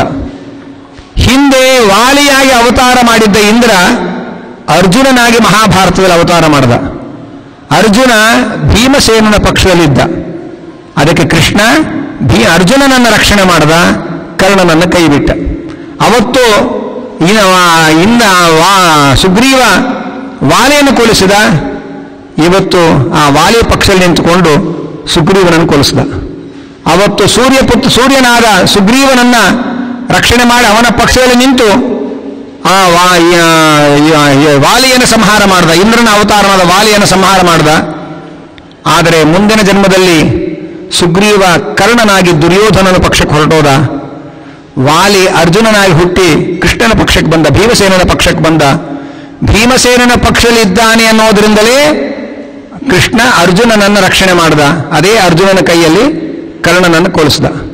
ಯಾವ ರಾಮ ಸುಗ್ರೀವನ ಕಡೆ ನಿಂತು ವಾಲಿಯನ್ನು ಸಂಹಾರ ಮಾಡಿದನೋ ಅದೇ ರಾಮ ಕೃಷ್ಣನಾದಾಗ ವಾಲಿಯ ಕಡೆ ನಿಂತು ಸೂರ್ಯನ ಅವತಾರದ ಕರ್ಣನನ್ನು ಸಂಹಾರ ಮಾಡಿಸಿದ. ಸುಗ್ರೀವನ ರಕ್ಷಣೆ ಮಾಡಿದ ಒಂದು ರೀತಿಯಿಂದ. ಆದರೆ ತನ್ನ ಅಣ್ಣನನ್ನು ಕೊಲಿಸಿದ್ನಲ್ಲ, ಅದನ್ನು ಮುಂದಿನ ಅವತಾರದಲ್ಲಿ ತೀರಿಸಿದ. ಆ ಭೀಮಸೇನನ ಪಕ್ಷಕ್ಕಿದ್ದರಿಂದ ಅರ್ಜುನ, ಕೃಷ್ಣ ಅವನನ್ನು ರಕ್ಷಣೆ ಮಾಡಿದ. ಅದೇ ಕರ್ಣ ಸುಗ್ರೀವನಾಗಿ ಹನುಮಂತನ ಪಕ್ಷದಲ್ಲಿದ್ದರಿಂದ ರಾಮನಾಗಿ ಅವನನ್ನು ರಕ್ಷಣೆ ಮಾಡಿದ. ಅದಕ್ಕೆ ಹರಿದಾಸರಲ್ಲಿ ನೀವು ಯಾರು ಅಂತ ಕೇಳಿದರೆ, ನಮ್ಮನ್ನು ನೀವು ಯಾರು ಅಂತ ಕೇಳಿದ್ರೆ ನಾವು ವಿಸಿಟಿಂಗ್ ಕಾರ್ಡ್ ಕೊಡ್ತೇವೆ. ಆದರೆ ಹರಿದಾಸರನ್ನು ನೀವು ಯಾರು ಅಂತ ಕೇಳಿ ನೋಡೋಣ. ಅವ್ರು ಹೇಳ್ತಾರೆ, ಅವ್ರು ಏನು ಐಡೆಂಟಿಟಿ ಮಾಡ್ಕೋತಾರೆ ತಮ್ಮನ್ನ ಅಂದ್ರೆ, ಹನುಮನ ಮನೆಯವರು ನಾವು ಅಂತ ಹೇಳ್ಕೊತಾರೆ ಹಾಡವರು. ನೀವು ಯಾರು ಅಂದ್ರೆ, ನಾವು ಹನುಮನ ಮನೆಯವರು. ಹನುಮನ ಮನೆಯವರು ಅನ್ನಕ್ಕೆ ಏನು ಸಾಕ್ಷಿ ಅಂದ್ರೆ, ನೋಡಿ ನಮ್ಮ ಬಾಯಿಯಲ್ಲಿ ಹರಿಸರ್ವೋತ್ತಮ ವಾಯುಜೀವೋತ್ತಮ ಅಂತ ಬರ್ತಾ ಇದೆ. 12 ನಾಮಗಳನ್ನು ನಾವು ಧಾರಣೆ ಮಾಡಿದ್ದೇವೆ, ಶಂಖಚಕ್ರಾದ ಚಿಹ್ನೆಗಳನ್ನು ಧಾರಣೆ ಮಾಡಿದ್ದೇವೆ. ಅದೇ ನಾವು ಹನುಮನ ಮನೆಯವರು ಅನ್ನೋದಕ್ಕೆ ಸಾಕ್ಷಿ. ಆದರೆ ನಮ್ಮನ್ನು ನೀವು ಯಾರು ಅಂತ ಕೇಳಿದ್ರೆ, ಹನುಮನ ಮನೆಯವರು ಅಂತ ನಮ್ಮನ್ನು ನಾವು ಇಂಟ್ರೊಡ್ಯೂಸ್ ಮಾಡ್ಕೊಳ್ಳತಕ್ಕಂತಹ ರೀತಿಯಲ್ಲಿ ನಾವು ಜೀವನವನ್ನು ಪರಿವರ್ತನೆ ಮಾಡಿಕೊಳ್ಬೇಕು. ಯಾವತ್ತು ನಾವು ಹನುಮನ ಮನೆಯವರಾಗ್ತೇವೆ ಆಗ ನಮಗೆ ಹರಿಯಿಂದಲೂ ರಕ್ಷಣೆ ಸಿಗುತ್ತೆ, ಎಲ್ಲರಿಂದಲೂ ರಕ್ಷಣೆ ಸಿಗುತ್ತೆ. ತರಣಿ ಸುತನನು ಕಾಯ್ದು, ಸೂರ್ಯನ ಅವತಾರನಾದ ಸುಗ್ರೀವನನ್ನು ಹನುಮಂತ ಕಾಪಾಡದ ಅಂದರೆ ಮೊದಲು ಅವನ ಪಕ್ಷದಲ್ಲಿ ಇದ್ದದ್ದೇ ದೊಡ್ಡ ರಕ್ಷಣೆ ಅವನಿಗೆ. ಇನ್ನೊಂದು ರೀತಿ ಕಾಪಾಡಿದ್ದು ಯಾವಾಗ ಅಂತಂದರೆ, ಅದೇ ಸುಗ್ರೀವ ರಾಮದೇವರು ವಾಲಿಯನ ಸಂಹಾರ ಮಾಡಿ ಕಪಿರಾಜ್ಯದಲ್ಲಿ ಪಟ್ಟಾಭಿಷೇಕ ಮಾಡಿದ್ದಾನೆ ಸುಗ್ರೀವನಿಗೆ. ಮಳೆಗಾಲ ಕಳೆದ ಮೇಲೆ ಸೀತಾನ್ವೇಷಣೆ ಮಾಡ್ತೇನೆ ಅಂತ ಮಾತು ಕೊಟ್ಟ. ಮಳೆಗಾಲ ಕಳೆಯಿತು, ಇನ್ನೂ ಕೆಲವು ಸಮಯ ಕಳೆಯಿತು. ಸುಗ್ರೀವ ರಾಮನಿಗೆ ಕೊಟ್ಟ ಮಾತನ್ನು ಮರೆತ. ಆಗ ಹನುಮಂತ ಸುಗ್ರೀವನ ಮಂತ್ರಿ, ಅವನು ಹೇಳ್ದ, ಸುಗ್ರೀವ, ರಾಮದೇವರಿಂದ ಉಪಕಾರವನ್ನು ಪಡೆದು ರಾಮದೇವರಿಗೆ ನೀನು ಸಲ್ಲಿಸಬೇಕಾದ ಸೇವೆಯನ್ನ ಭೋಗದಲ್ಲಿ ಮುಳುಗಿ ಮರೆತು ಹೋಗಿದ್ದಿ. ನೀನಾಗಿ ಅರ್ಥ ಮಾಡಿಕೊಂಡು ನಿನ್ನ ಸೇವೆ ಮಾಡ್ತೀಯೋ, ನಾನು ಬಲಪ್ರಯೋಗ ಮಾಡಿಸಬೇಕೋ ಹಾಗೆ ಅಂತ ಮಂತ್ರಿಯಾಗಿ ಹನುಮಂತ ಎಚ್ಚರಿಸಿದ. ನಾವು ಭೋಗದಲ್ಲಿ ಮುಳುಗಿ ಭಗವಂತನ ಸೇವೆಯನ್ನು ಮರೆತಾಗ ನಮಗೆ ಭಗವಂತನ ಸೇವೆಯ ಎಚ್ಚರಿಕೆಯನ್ನು ಕೊಟ್ಟು, ಮೊದಲು ಭೋಗ ಅಲ್ಲ, ಮೊದಲು ಕರ್ತವ್ಯ, ಆಮೇಲೆ ಭೋಗ ಎಂಬ ಎಚ್ಚರಿಕೆಯನ್ನ ಕೊಟ್ಟು ಹನುಮಂತ ನಮ್ಮನ್ನು ಎಚ್ಚರಿಸ್ತಾ ಇದ್ದಾನೆ. ಸುಗ್ರೀವ ಹಾದಿ ತಪ್ಪಿದ್ದ, ಭೋಗದಲ್ಲಿ ಮುಳುಗಿ ರಾಮದೇವರ ಸೇವೆ ಮಾಡುವುದನ್ನೇ ಮರೆತಿದ್ದ. ರಾಮದೇವರು ಹೇಳಿ ಕಳಿಸಿದ್ರು ಲಕ್ಷ್ಮಣನ ಮೂಲಕ, ಲಕ್ಷ್ಮಣ, ಅವರಿಗೆ ನನ್ನಿಂದ ಏನಾದರೂ ಪ್ರಯೋಜನ ಆಗಬೇಕಾಗಿದ್ರೆ ಕಾಲಿಗೆ ಬೀಳ್ತಾರೆ, ಮತ್ತೆ ನನ್ನ ಮರ್ತೇ ಹೋಗ್ತಾರೆ. ಇದು ಇವರು ದುರ್ಬುದ್ಧಿ. ಸುಗ್ರೀವನಿಗೆ ಹೋಗಿ ಹೇಳು, ಏನೂ ಹೇಳಬೇಡ, ಒಂದೇ ಮಾತು ಹೇಳು, ಸುಗ್ರೀವ, ನಿನ್ನ ಅಣ್ಣ ವಾಲಿಯನ್ನು ಕೊಂದ ಬಾಣ ರಾಮನ ಬತ್ತಳಿಕೆಯೊಳಗೆ ಇನ್ನೂ ಇದೆ, ಅಷ್ಟು ಹೇಳಿ ಸಾಕು ಅವನಿಗೆ. ಹಾಗೆ ಅಂತ ಲಕ್ಷ್ಮಣನ ಮೂಲಕ ಹೇಳಿ ಕಳಿಸ್ತಾನೆ. ಹನುಮಂತ ಅಷ್ಟರಲ್ಲಿ ಅವನು ಬುದ್ಧಿ ಹೇಳಿದ್ದ, ನೀನಾಗಿ ಅರ್ಥ ಮಾಡಿಕೊಂಡು ರಾಮದೇವರ ಸೇವೆ ಮಾಡಿದ್ರೆ ಸರಿ, ಇಲ್ಲದೆ ಹೋದರೆ ನಾನು ಬಲಪ್ರಯೋಗ ಮಾಡಿಸ್ತೇನೆ, ಹುಷಾರು. ಹಾಗೆ ಅಂತ ಹನುಮಂತ ಎಚ್ಚರಿಕೆ ಕೊಟ್ಟಾಗ ಸುಗ್ರೀವ ಹೆದರಿಕೊಂಡು ರಾಮನ ಮುಂದೆ ಬಂದು ಶರಣಾಗಿ ಸೀತಾನ್ವೇಷಣೆ ಕಾರ್ಯದಲ್ಲಿ ತೊಡಗಿದ.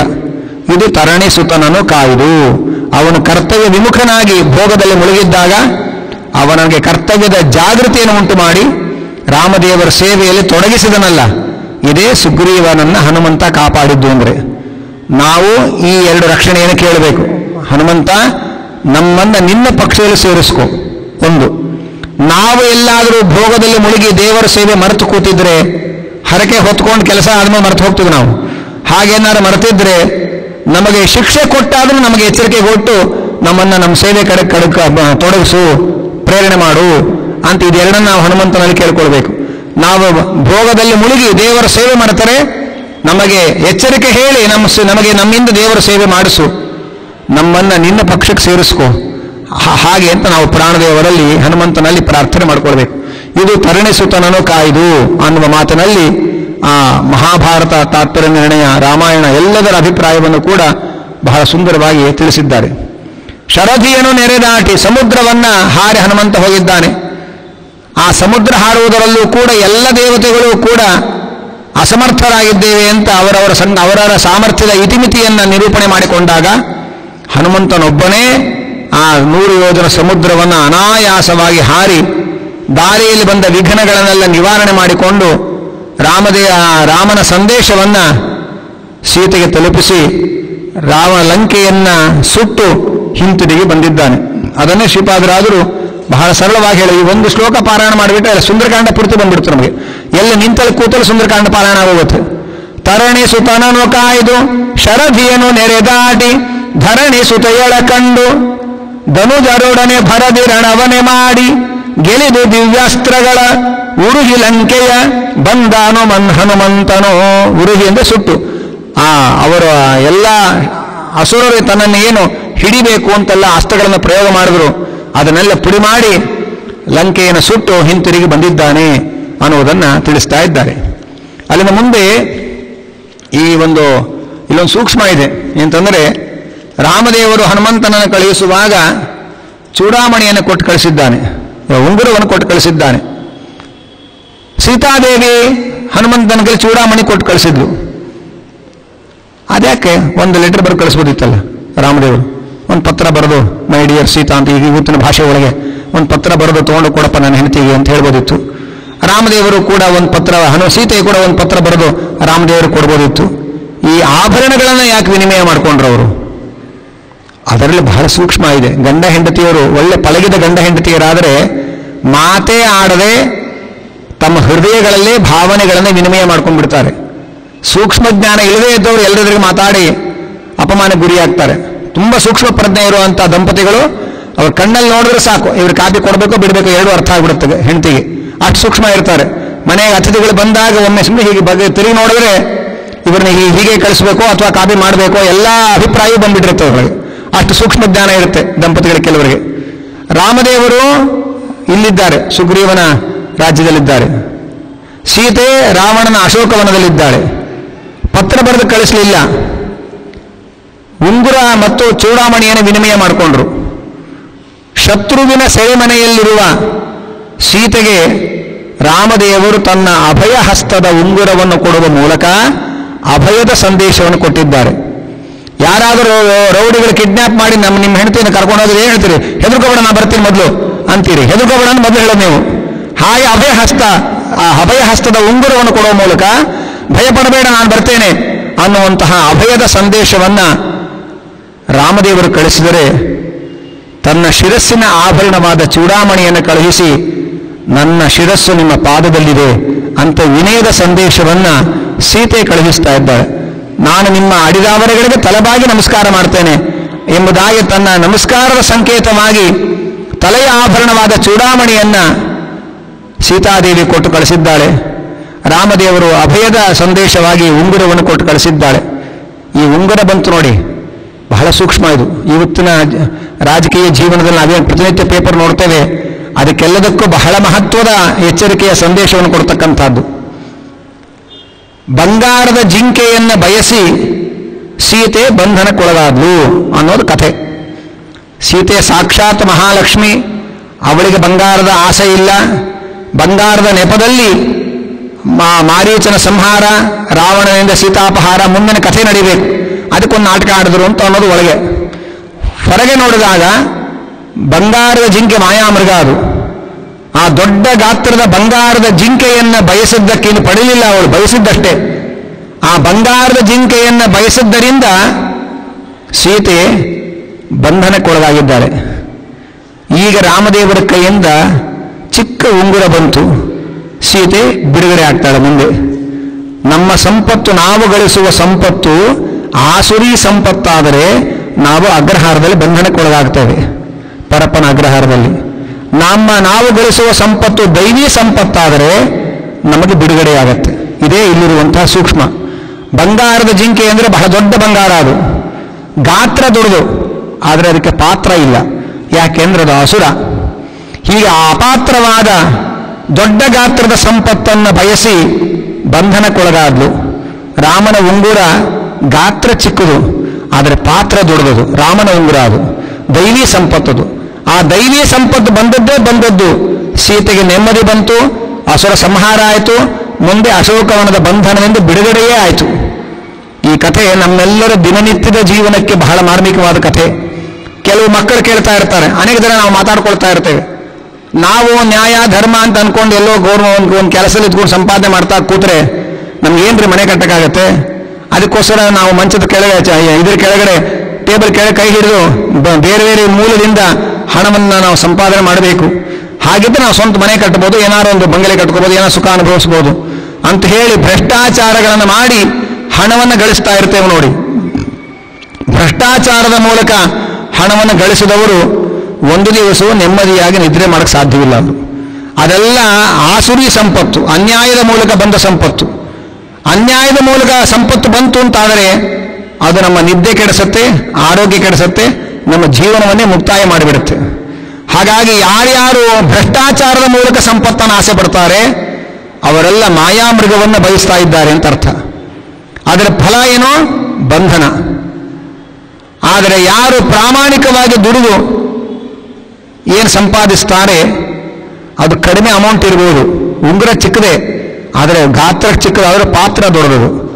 ಭ್ರಷ್ಟಾಚಾರದ ಮೂಲಕ ಅಪಾರವಾದ ಸಂಪತ್ತನ್ನು ಸಂಪಾದನೆ ಮಾಡಬಹುದು, ಆ ಸಂಪತ್ತಿನ ಗಾತ್ರ ದೊಡ್ಡದು, ಆದರೆ ಅಪಾತ್ರವಾದ ಸಂಪತ್ತು, ಅದಕ್ಕೆ ಯೋಗ್ಯತೆ ಇಲ್ಲ, ಪಾತ್ರ ಇಲ್ಲ. ಅದಕ್ಕೆ ನ್ಯಾಯವಾದ ಮಾರ್ಗದಿಂದ ನಾವೇನು ದುಡಿತೇವೆ ಅದಕ್ಕೆ ಗಾತ್ರ ಚಿಕ್ಕದು, ಕಡಿಮೆ ಅಮೌಂಟ್ ಅದು, ಆದರೆ ರಾಮನ ಉಂಗುರ ಅದು, ಯಾಕೆಂದ್ರೆ ಪ್ರಾಮಾಣಿಕವಾಗಿ ದುಡಿದದ್ದು. ಅದು ನಮ್ಮನ್ನ ನೆಮ್ಮದಿ ಕೊಡುತ್ತೆ, ನಿದ್ರೆ ಕೊಡುತ್ತೆ, ನಮ್ಮನ್ನ ಬಂಧನದಿಂದ ಬಿಡುಗಡೆ ಕೊಡುತ್ತೆ, ಎಲ್ಲವನ್ನೂ ಮಾಡುತ್ತೆ. ಅದನ್ನೇ ಕೃಷ್ಣ ಗೀತೆಯಲ್ಲಿ ದೈವಿ ಸಂಪದ್ ವಿಮೋಕ್ಷಾಯ ನಿಬಂಧಾಯ ಆಸುರಿ ಮತ. ಆಸುರಿ ಸಂಪತ್ತು ನಿಬಂಧಾಯ ಬಂಧನಕ್ಕೆ ಒಳಪಡಿಸುತ್ತೆ, ದೈವಿ ಸಂಪತ್ತು ವಿಮೋಕ್ಷಾಯ ನಮ್ಮನ್ನು ಬಿಡುಗಡೆ ಕೊಡಿಸುತ್ತೆ. ದೈವಿ ಸಂಪತ್ತು ಬರೀ ದುಡ್ಡು ಅಂತ ಅರ್ಥ ಅಲ್ಲ. ಜ್ಞಾನ, ಭಕ್ತಿ, ವೈರಾಗ್ಯ, ಎಲ್ಲ ಸದ್ಗುಣಗಳು ಇದೆಲ್ಲ ದೈವಿ ಸಂಪತ್ತು. ಇದು ಸಂಸಾರದ ಬಿಡುಗಡೆಗೆ ಕಾರಣವಾಗುತ್ತೆ.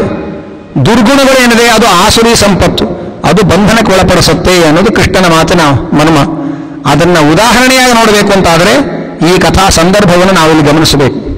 ಅದಕ್ಕೆ ವೇದವ್ಯಾಸರು ನಾವು ಮನುಷ್ಯ ಹೇಗೆ ಬದುಕಬೇಕು, ವೇದವ್ಯಾಸರು ಬಹಳ ಸರಳವಾಗಿ ಹೇಳ್ತಾರೆ. ಅಷ್ಟು ಸರಳವಾಗಿ ನಮಗೆ ಯಾರಿಗೂ ಹೇಳಿಕ್ ಬರಲ್ಲ ಬದುಕೋದು ಹೇಗೆ ಅಂತ ಕೇಳಿದರೆ. ನಮ್ಮನ್ನೇ ಯಾರು ಮೈ ಕೇಳಿದ್ರೆ ಬದುಕೋದು ಹೇಗೆ ನಿಮ್ಮ ದೃಷ್ಟಿಕೋನದಲ್ಲಿ ಹೇಳ್ರಿ ಅಂತಂದ್ರೆ ನಾವು ಒಬ್ಬೊಬ್ಬರು ಒಂದೊಂದು ಗಂಟೆ ಪುರಾಣ ಹೇಳ್ತೇವೆ. ವೇದವ್ಯಾಸರು ತುಂಬ ಸರಳವಾಗಿ ಮಹಾಭಾರತದಲ್ಲಿ ಹೇಳ್ತಾರೆ ಮನುಷ್ಯ ಹೇಗೆ ಬದುಕಬೇಕು. ಅವರು ಹೇಳ್ತಾರೆ ಮನುಷ್ಯ ಹಗಲು ಹೇಗೆ ಬದುಕಬೇಕು ಅಂದರೆ ರಾತ್ರಿ ಮಲಗಿದರೆ ನೆಮ್ಮದಿಯಾಗಿ ನಿದ್ರೆ ಬರೋ ಹಾಗೆ ಹಗಲು ಬದುಕಬೇಕು ಅಂತಾರೆ. ತುಂಬ ಸರಳವಾದ ಮಾತು ಇದು, ವೇದವ್ಯಾಸರ ಮಾತು. ಆ ಮಾತನ ಆಳವನ್ನು ನಾವು ಯೋಚನೆ ಮಾಡಿದರೆ ಹಗಲು ಯಾರು ಇನ್ನೊಬ್ಬರ ತಲೆ ಒಡೆದು ಸಂಪಾದನೆ ಮಾಡ್ತಾನೆ ಅವನು ಶ್ರೀಮಂತಿಕೆಯ ಬಂಗಲೆಯ ಶಯ್ಯಾಗೃಹದಲ್ಲಿ ಮಲಗಿದ್ರು ನಿದ್ರೆ ಬರದೆ ಮಾತ್ರೆ ತಗೊಂಡು ಒದ್ದಾಡ್ತಾ ಇರ್ತಾನೆ. ಹಗಲು ಯಾರು ಪ್ರಾಮಾಣಿಕವಾಗಿ ದುಡಿದಿರ್ತಾನೆ ಅಂಥ ಒಬ್ಬ ಕೂಲಿಗಾರ ಅಂಗಡಿ ಜಗಲಿ ಮೇಲೆ ನಿಶ್ಚಿಂತೆಯಾಗಿ ಗಾಢ ನಿದ್ರೆ ಮಾಡ್ತಾನವನು. ಅವನಿಗೆ ಅಂಗಡಿಯ ಜಗಲಿಯಲ್ಲಿ ಬಂದ ಗಾಢ ನಿದ್ರೆ ಶ್ರೀಮಂತನಿಗೆ ತನ್ನ ಬಂಗಲೆಯ ಶಯ್ಯಾಗೃಹದಲ್ಲಿ ಬರೋದಿಲ್ಲ. ಯಾಕೆ? ಇವನ ದುಡಿಮೆ ಪ್ರಾಮಾಣಿಕವಾಗಿದೆ, ಅವನ ದುಡಿಮೆ ಅಪ್ರಾಮಾಣಿಕವಾಗಿದೆ. ವೇದವ್ಯಾಸ ಹೇಳ್ತಾರೆ ಹಗಲು ಮನುಷ್ಯ ಹೇಗೆ ಬದುಕಬೇಕು ಅಂದರೆ ರಾತ್ರಿ ಮಲಗಿದರೆ ಭಯ ಇಲ್ಲದೆ ಏನೂ ಇಲ್ಲದೆ ನೆಮ್ಮದಿಯಾಗಿ ನಿದ್ರೆ ಬರಬೇಕು. ಹಾಗೆ ಹಗಲು ಬದುಕೋದು ಕಲ್ತ್ಕೊಳ್ಳಿ. ಇದು ವೇದವ್ಯಾಸರು ಬಹಳ ಸರಳವಾಗಿ ಹೇಳ್ಕೊಟ್ಟಿರೋ ಸಂಗತಿ ಇದು. ಇದನ್ನು ವಿಸ್ತರಿಸ್ತಾರೆ ಅವರು. ಮಳೆಗಾಲದ 4 ತಿಂಗಳು ಸುಖವಾಗಿರೋ ಹಾಗೆ ಉಳಿದ 8 ತಿಂಗಳು ಬದುಕ್ರಿ. ಅದನ್ನು ಈ ಪ್ರಾಂತದಲ್ಲಿ ಮಲೆನಾಡು ಕಡೆ ಎಲ್ಲ ಮಳೆಗಾಲ ಬಂದರೆ ಹಳೆ ಕಾಲದಲ್ಲಿ ಎಲ್ಲೂ ಹೊರಗೆ ಹೋಗೋಕೆ ಆಗ್ತಾ ಇರಲಿಲ್ಲ. ಹಾಗಾಗಿ 8 ತಿಂಗಳು ಅವರು ಬೆಳೆ ಬೆಳೆದು ಚೆನ್ನಾಗಿ ಮನೆ ಒಳಗೆ ದವಸ ಧಾನ್ಯಗಳನ್ನು ತುಂಬಿಟ್ಕೊಂಡಿದ್ರೆ ಮಳೆಗಾಲದ 4 ತಿಂಗಳು ಮನೆ ಒಳಗೆ ನೆಮ್ಮದಿಯಾಗಿ ಬದುಕಬಹುದು ಅವರು. ಹಾಗೆ ಮಳೆಗಾಲದ 4 ತಿಂಗಳು ಸುಖವಾಗಿರೋ ಹಾಗೆ 8 ತಿಂಗಳು ಬದುಕೋದು ಕಲ್ತ್ಕೊಳ್ಳಿ. 8 ತಿಂಗಳು ನೀವು ಬೇಸಾಯ ಮಾಡದೆ ಸೋಮಾರತನದಿಂದ ಕಾಲ ಕಳೆದರೆ ಮಳೆಗಾಲದ 4 ತಿಂಗಳು ತಿನ್ಲಿಕ್ಕೇನೂ ಇರಲ್ಲ. ಆಮೇಲೆ ಅದನ್ನು ಮತ್ತೆ ವಿಸ್ತರಿಸ್ತಾರೆ. ನೀವು ಮುದುಕರಾದಾಗ ಆರೋಗ್ಯವಾಗಿರೋ ಹಾಗೆ ಯುವಕರಾದಾಗ ಬದುಕೋದು ಕಲ್ತ್ಕೊಳ್ಳಿ ಅಂತಾರೆ. ಚಿಕ್ಕವರಾಗಿದ್ದಾಗ ಯುವಕರಾಗಿದ್ದಾಗ ಎಲ್ಲ ದುರಭ್ಯಾಸಗಳಿಗೆ ಒಳಗಾಗಿ ದುಶ್ಚಟಗಳಿಗೆ ಬಲಿಯಾದರೆ ವೃದ್ಧಾಪ್ಯದಲ್ಲಿ ನೀವು ನಾನಾ ತರಹ ರೋಗಗಳಿಗೆ ಬಲಿಯಾಗ್ತೀರಿ. ಆದ್ದರಿಂದ ವೃದ್ಧಾಪ್ಯ ಸುಖವಾಗಿರೋ ಹಾಗೆ ತಾರುಣ್ಯದಲ್ಲಿ ಬದುಕ್ರಿ ಅಂತಾರೆ. ಇಷ್ಟು ಹೇಳಿ ಅದನ್ನು ಮುಂದುವರಿಸ್ತಾರೆ. ಪರಲೋಕದಲ್ಲಿ ಸುಖವಾಗಿರೋ ಹಾಗೆ ಇಹಲೋಕದಲ್ಲಿ ಬದುಕ್ರಿ ಅಂತ ಅಲ್ಲಿ ಹೋಗಿ ನಿಲ್ಲಿಸ್ತಾರೆ. ಒಂದು ದಿವಸದ ರಾತ್ರಿಯಿಂದ ಶುರು ಮಾಡಿದವರು 4 ತಿಂಗಳು ಮಳೆಗಾಲಕ್ಕೆ ಬಂದು ವೃದ್ಧಾಪ್ಯಕ್ಕೆ ಬಂದು ಕೊನೆಗೆ ಪರಲೋಕದಲ್ಲಿ ಸುಖವಾಗಿರೋ ಹಾಗೆ ಇಹಲೋಕದಲ್ಲಿ ಬದುಕ್ರಿ. ನಮ್ಮ ಜೀವನ ಎಲ್ಲ ಹಾಳಾಗುತ್ತಾ ಇರೋದು ಈ ಕಾನ್ಸೆಪ್ಟ್ ಇಲ್ಲದೆ ಇರೋದ್ರಿಂದ. ನಮಗೆ ಇಲ್ಲಿ ಸುಖವಾಗಿರಬೇಕು ಅಂತ ಅವಸರ.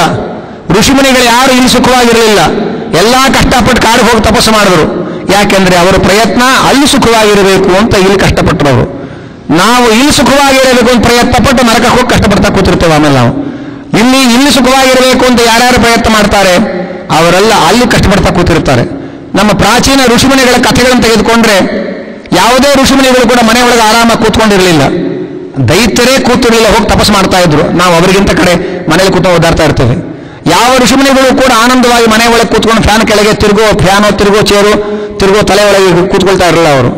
ಅವರು ಮನೆ ಬಿಟ್ಟು ಹೆಂಡತಿ ಮಕ್ಕಳನ್ನ ಬಿಟ್ಟು ಕಾಡಿಗೆ ಹೋಗಿ ಸಾವಿರಾರು ವರ್ಷಗಳ ಕಾಲ ಮಳೆ ಗಾಳಿ ಬಿಸಿಲಿಗೆ ಮೈ ಒಡ್ಡಿ ತಪಸ್ಸು ಮಾಡ್ತಾ ಇದ್ರು. ಯಾಕೆಂದ್ರೆ ಅವರ ಉದ್ದೇಶ ಇಲ್ಲಿ ಸುಖವಾಗಿರೋದಾಗಿರಲಿಲ್ಲ, ಅಲ್ಲಿ ಸುಖವಾಗಿರಬೇಕು ಅಂತ ಅವ್ರ ಸಂಕಲ್ಪ ಇತ್ತು. ನಾವು ಅಲ್ಲಿ ಸುಖವಾಗಿರಬೇಕು ಅನ್ನೋ ಸಂಕಲ್ಪವೇ ಇಲ್ಲ, ಇಲ್ಲಿ ಸುಖವಾಗಿರಬೇಕು ಅಂತ ಹೇಳಿ ನಾನಾ ತರಹದ ಭ್ರಷ್ಟಾಚಾರಗಳನ್ನು ಮಾಡ್ತೇವೆ. ಲೋಕಾಯುಕ್ತರು ಬರ್ತಾರೆ, ಟಿವಿಲಿ ಬರುತ್ತೆ, ಪೇಪರಲ್ಲಿ ಬರುತ್ತೆ, ಮನೆಯಿಂದ ವೈಭವದಿಂದ ಕರ್ಕೊಂಡು ಹೋಗ್ತಾರೆ ಪೊಲೀಸರು, ಪರಪ್ಪನ ಅಗ್ರಹಾರಕ್ಕೆ ಕೂಡಿಸ್ತಾರೆ. ಎಲ್ಲೋ ಪುಕ್ಕಟೆಯಾಗಿ ಪ್ರಚಾರ ಸಿಗುತ್ತೆ ನಮಗೆ. ಯಾಕೆ ನಾವು ಇಲ್ಲಿ ಸುಖವಾಗಿರಬೇಕು ಅಂತ ಪ್ರಯತ್ನ ಪಟ್ಟವಲ್ಲ, ಅದರ ಫಲ ಇದು. ದುರ್ಯೋಧನ, ಜರಾಸಂಧ ಅವರೆಲ್ಲರೂ ಕೂಡ ಇಲ್ಲಿ ಸುಖವಾಗಿರಬೇಕು ಅಂತ ಪ್ರಯತ್ನ ಪಟ್ಟರು. ಅವರು ಮುಂದೆ ನರಕದಲ್ಲಿ ಕ್ಲೇಶಗಳನ್ನು ಅನುಭವಿಸಿದರು. ಪಾಂಡವರು ಅಲ್ಲಿ ಸುಖವಾಗಿರಬೇಕು ಅಂತ ಇಲ್ಲಿ ವನವಾಸ ಅನುಭವಿಸಿದರು. ಆದರೆ ಕೊನೆಯಲ್ಲಿ ಇಲ್ಲೂ ಸುಖವಾಗಿದ್ರು, ಅಲ್ಲೂ ಸುಖವಾಗಿದ್ರು. ವೇದವ್ಯಾಸರು ಅಷ್ಟು ಮಾರ್ಮಿಕವಾಗಿ ಹೇಳ್ತಾರೆ, ರಾತ್ರಿ ಮಲಗಿದರೆ ನೆಮ್ಮದಿಯಾದ ನಿದ್ರೆ ಬರೋ ಹಾಗೆ ಹಗಲು ಬದುಕೋದು ಕಲ್ತ್ಕೊಳ್ಳಿ. ಮಳೆಗಾಲದ 4 ತಿಂಗಳು ಸುಖವಾಗಿರೋ ಹಾಗೆ 8 ತಿಂಗಳು ಬದುಕೋದು ಕಲ್ತ್ಕೊಳ್ಳಿ. ವೃದ್ಧಾಪ್ಯದಲ್ಲಿ ಸುಖವಾಗಿರೋ ಹಾಗೆ ತಾರುಣ್ಯದಲ್ಲಿ ಬದುಕೋದು ಕಲ್ತ್ಕೊಳ್ಳಿ.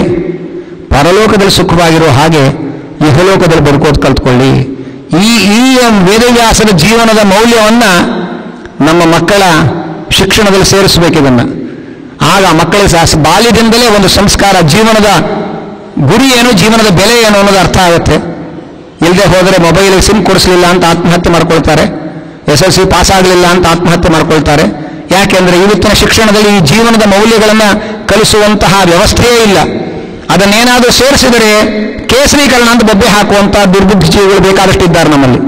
ಹಾಗಾಗಿ ವೇದವ್ಯಾಸ, ನಮ್ಮ ದೇಶದ ಮಹಾ ಋಷಿಗಳಾದ ಸರ್ವಜ್ಞರಾದ ವೇದವ್ಯಾಸರು ಬದುಕಿನ ಬಗ್ಗೆ ಏನು ಮೌಲ್ಯಗಳನ್ನು ಕಟ್ಟಿಕೊಟ್ಟಿದ್ದಾರೆ ನಮಗೆ, ಅದನ್ನು ನಮ್ಮ ಮಕ್ಕಳ ಶಿಕ್ಷಣದಲ್ಲಿ ನಾವು ಸೇರಿಸಿ ಅವರಿಗೆ ಬೋಧನೆ ಮಾಡಿದರೆ ಸತ್ಪ್ರಜೆಯಾಗಿ ಅವರು ಬದುಕಿ ಬಾಳ್ತಾರೆ ಜೀವನದಲ್ಲಿ ಅನ್ನುವುದನ್ನು ನಾವಿಲ್ಲಿ ಕಾಣಬೇಕು. ಹೀಗೆ ಆ ಮನುಷ್ಯನ ಪ್ರಾಮಾಣಿಕವಾದ ಬದುಕು, ಅದರ ಬೆಲೆ ಏನು ಅನ್ನುವುದನ್ನು ವೇದವ್ಯಾಸರು ಬಹಳ ಸರಳವಾಗಿ ಹೇಳ್ತಾ ಇದ್ದಾರೆ. ಯಾಕೆ ಇಷ್ಟೆಲ್ಲ ಬಂತು ಅಂದರೆ ಸುಖವಾಗಿ ನಿದ್ರೆ ಬರಬೇಕಲ್ಲ, ಅದಕ್ಕೆ ಬಂತು ಇಷ್ಟೆಲ್ಲ ವಿಚಾರ. ಆ ಸುಖವಾಗಿ ನಿದ್ರೆ ಕೊಡೋರು ಯಾರು? ಆ ಪ್ರಾಣದೇವರು ಮತ್ತೆ ಪ್ರಾಜ್ಞನಾಮಕ ಪರಮಾತ್ಮ ಅನ್ನುವುದನ್ನು ತಿಳಿಸ್ತಾ ಇದ್ದಾರೆ. ಇಷ್ಟಾದ ಮೇಲೆ ಹನುಮಂತನ ನಾವು ಭೋಗದಲ್ಲಿ ಮುಳುಗಿ ಕರ್ತವ್ಯ ಮರೆತಾಗ ಸುಗ್ರೀವನಿಗೆ ಎಚ್ಚರಿಕೆ ಕೊಟ್ಟಂತೆ ನಮಗೂ ಎಚ್ಚರಿಕೆ ಕೊಡಬೇಕು ಹನುಮಂತ ಅನ್ನುವುದನ್ನು ನಾವು ಕೇಳಬೇಕು. ಮತ್ತೆ ಆ ಹನುಮಂತನ ಯುದ್ಧದ ಸಂದರ್ಭದಲ್ಲಿ ಹನುಮಂತ ತೋರಿಸಿದಂತಹ ಮಹಾಮಹಿಮೆಯನ್ನ ತಿಳಿಸ್ತಾ ಇದ್ದಾರೆ. ಒಂದು ಅಂಶವನ್ನು ಮಾತ್ರ ಹೇಳ್ತೇನೆ, ಸಮಯ ಆಗ್ತಾ ಬಂತು. ಏನಂತಂದರೆ,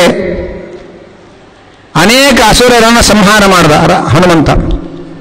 ಸಂಹಾರ ಮಾಡುವಾಗ ಅವನ ಏನು ಯೋಚನೆ ಇತ್ತು ಅಂದರೆ, ಸೀತಾಪತಿ ಶ್ರೀರಾಮಚಂದ್ರ ಪ್ರೇರಣೆಯ ಸೀತಾಪತಿ ಶ್ರೀರಾಮಚಂದ್ರ ಪ್ರೀತ್ಯರ್ಥಂ ಅಕ್ಷಕುಮಾರ ಸಂಹಾರಾಖ್ಯಂ ಕರ್ಮ ಕರಿಷೇ ಅಂತ ಸಂಕಲ್ಪ ಮಾಡ್ತಾ ಇದ್ದ. ಕೊಂದ ಮೇಲೆ ಅನೇನ ಅಕ್ಷಕುಮಾರ ಸಂಹಾರೇಣ ಸೀತಾಪತಿ ಶ್ರೀರಾಮಚಂದ್ರ ಪ್ರಿಯತಾಂ ಅಂತ ಸಮರ್ಪಣೆ ಮಾಡ್ತಾ ಇದ್ದ. ನಮಗೆ ಹನುಮಂತ ಹೇಳಿಕೊಟ್ಟಿದ್ದೇ ಇದು ಎರಡು, ಒಂದು ಸಂಕಲ್ಪ, ಒಂದು ಸಮರ್ಪಣೆ. ನಮ್ಮ ಜೀವನದಲ್ಲಿ ನಾವು ಏನೇನು ಮಾಡ್ತಾ ಇದ್ದೇವೆ ಅದೆಲ್ಲವೂ ದೇವರ ಪೂಜೆ ಆಗಬೇಕು. ಬರೀ ಗರ್ಭಗುಡಿಯಲ್ಲಿ ದೇವರ ಮನೆಯಲ್ಲಿ ಕೂತು ಮಾಡೋದು ಮಾತ್ರ ದೇವರ ಪೂಜೆ ಅಲ್ಲ. ನಾವು ಉದ್ಯೋಗ ವ್ಯವಹಾರಗಳಿಗೆ ಏನು ಕೂತ್ಕೊಳ್ತೇವೆ, ಹೋಗಿ ಕಚೇರಿಯಲ್ಲಿ ಏನು ಆಫೀಸಲ್ಲಿ ಹೋಗಿ ಕೂತ್ಕೊಳ್ತೇವೆ, ಅದೆಲ್ಲವೂ ದೇವರ ಪೂಜೆ ಆಗಬೇಕು. ಅದನ್ನು ಕಲಿಸಿಕೊಟ್ಟದ್ದು ಹನುಮಂತ. ಅದಕ್ಕೇನು ಮಾಡಬೇಕು ಅಂದರೆ ಎರಡು ಹೇಳಿಕೊಟ್ಟ, ಒಂದು ಸಂಕಲ್ಪ ಮಾಡ್ರಿ, ಒಂದು ಸಮರ್ಪಣೆ ಮಾಡ್ರಿ. ಏನು ಸಂಕಲ್ಪ? ದೇವರ ಪ್ರೇರಣೆಯಿಂದ ದೇವರ ಅನುಗ್ರಹಕ್ಕೋಸ್ಕರ ಈ ಕೆಲಸ ಮಾಡ್ತಾ ಇದ್ದೇನೆ ಅಂತ ನೀವು ಸಂಕಲ್ಪ ಮಾಡಿ ಆಫೀಸ್ನಲ್ಲಿ ಕೂತ್ರೆ ಟೇಬಲ್ ಕೆಳಗೆ ಕೈ ಹೋಗೋದೇ ಇಲ್ಲ. ಯಾಕೆಂದ್ರೆ ಅದು ದೇವರ ಸೇವೆ ಆಗಲ್ಲ. ಅದು ನಾವು ಸಂಕಲ್ಪ ಏನು ಮಾಡಿದ್ರು, ದೇವರ ಪ್ರೇರಣೆಯಿಂದ ದೇವರ ಅನುಗ್ರಹಕ್ಕೋಸ್ಕರ ಕೆಲಸ ಮಾಡ್ತೇನೆ ಕೂತಿದ್ದೇನೆ ನಾನು ಅನ್ನುವ ಎಚ್ಚರಿಕೆ ನಮ್ಮ ಮನಸ್ಸಿನಲ್ಲಿ ಸೇರಿಕೊಂಡ್ರೆ ಯಾವ ಕಾನೂನು ಬೇಕಾಗಿಲ್ಲ, ಯಾವ ಕ್ಯಾಮರಾ ಬೇಕಾಗಿಲ್ಲ ನಮ್ಮನ್ನು ಜೋಪಾನವಾಗಿ ಎಚ್ಚರಿಕೆಯಿಂದ ಇಡೋದಕ್ಕೆ. ಅಂತಃಪ್ರಜ್ಞೆಯಿಂದಲೇ ನಾವು ಒಳ್ಳೆ ರೀತಿಯಲ್ಲಿ ಇರಕ್ಕೆ ಸಾಧ್ಯ.